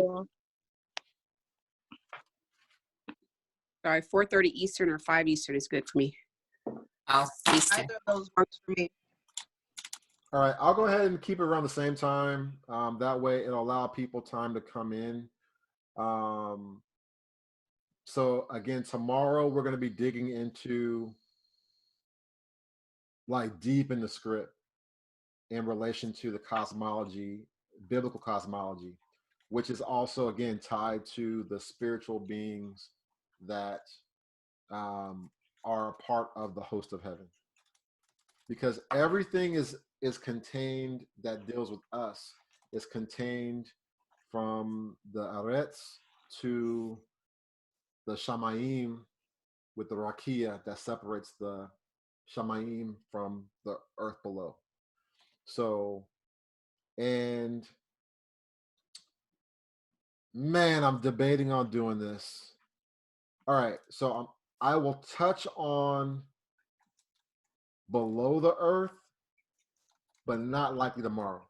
That might be a part 3. Okay, because there's scriptures that talk about beneath the earth. All right, because you're dealing with us that live on the earth. You're dealing also with those spiritual beings that are in the Shamayim. And you have those that are in the waters, okay? And you have those that are in the earth or under the earth. So there's existence in all those places.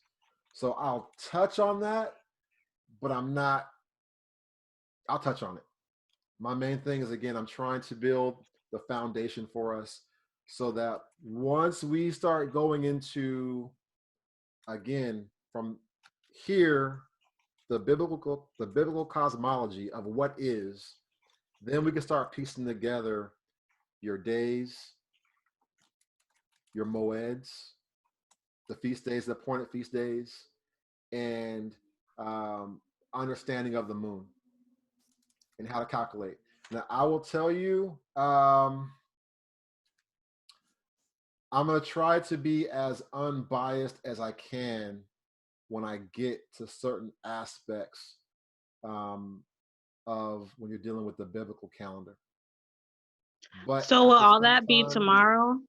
No, we're going to get through part 2, which is, it's going to touch on it eventually, like towards the end, but the bulk of it is, again, expounding on what is. So this is part 1, dealing with the biblical cosmology. Part 2 is still going to deal with the biblical cosmology and how the sun, moon, and stars work on the earth.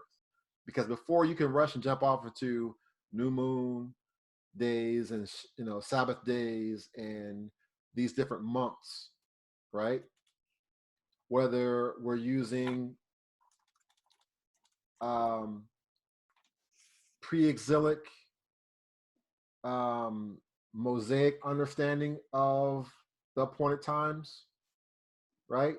Or we're talking about like, post like Babylonian exile type situations where we're carrying over that Babylonian stuff with us in regards to the name of the dates, the names of the months, right? Hebraically, we would just say first Yom, second Yom, third Yom, fourth Yom, fifth Yom, sixth Yom, Sabbath Yom, eighth Yom, ninth Yom, continued. All right. We're eventually going to get there, but I'm just trying to, again, first and foremost, take it incrementally. I want to have a full breakdown of how to understand the Hebrew calendar, not just little points here and there. We're going to do the full thing. All right.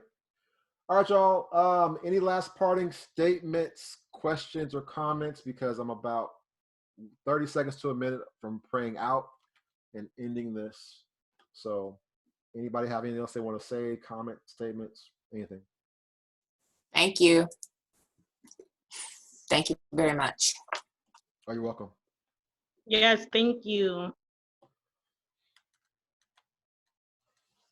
All right, y'all, let's close out in prayer. Abba, y'all, thank you for this time that we've had to come together in your presence on this day. We love you, Yah. We thank you for all that you're doing in and through our lives, for watching over us in our households, our children, protecting us in these days. We know the enemy seeks to destroy us and sift us as wheat, but we rest and reside in the power of you. We rest under the shadow of your wings. We trust in you and your Holy Spirit, your Ruach HaKodesh, to guide us and lead us in these trying times. We ask you to strengthen us during these times of wickedness and darkness and depression. We ask for your light to shine bright on our lives each and every day. Strengthen us, Most High Yah. And again, we thank you and rejoice that you've allowed us to have this conversation today, to have this lesson today, and to edify us in your word, showing yourself true, showing yourself mighty, showing yourself watchful over us in truly being a ever-present help in through our lives. We thank you for it now in the name of your son, Yahshua HaMashiach. Amen, amen, and hallelujah. Hallelujah. Hallelujah. Hey, this was great for me because, again, I was concerned about how this was going to go. I wasn't sure how many folks would show up or not. But a lot of people were asking for clarification on the Hebrew calendar and even what all this means. And I'm grateful that some of you were able to kind of, even if you don't fully understand or haven't really fully accepted everything, your wheels are turning in your mind to kind of look at the script a little bit differently. And again, go back over these key points and find out, search them out for yourself. So with that, I'll say shalom. Shalom. Shalom. Shalom. Shalom.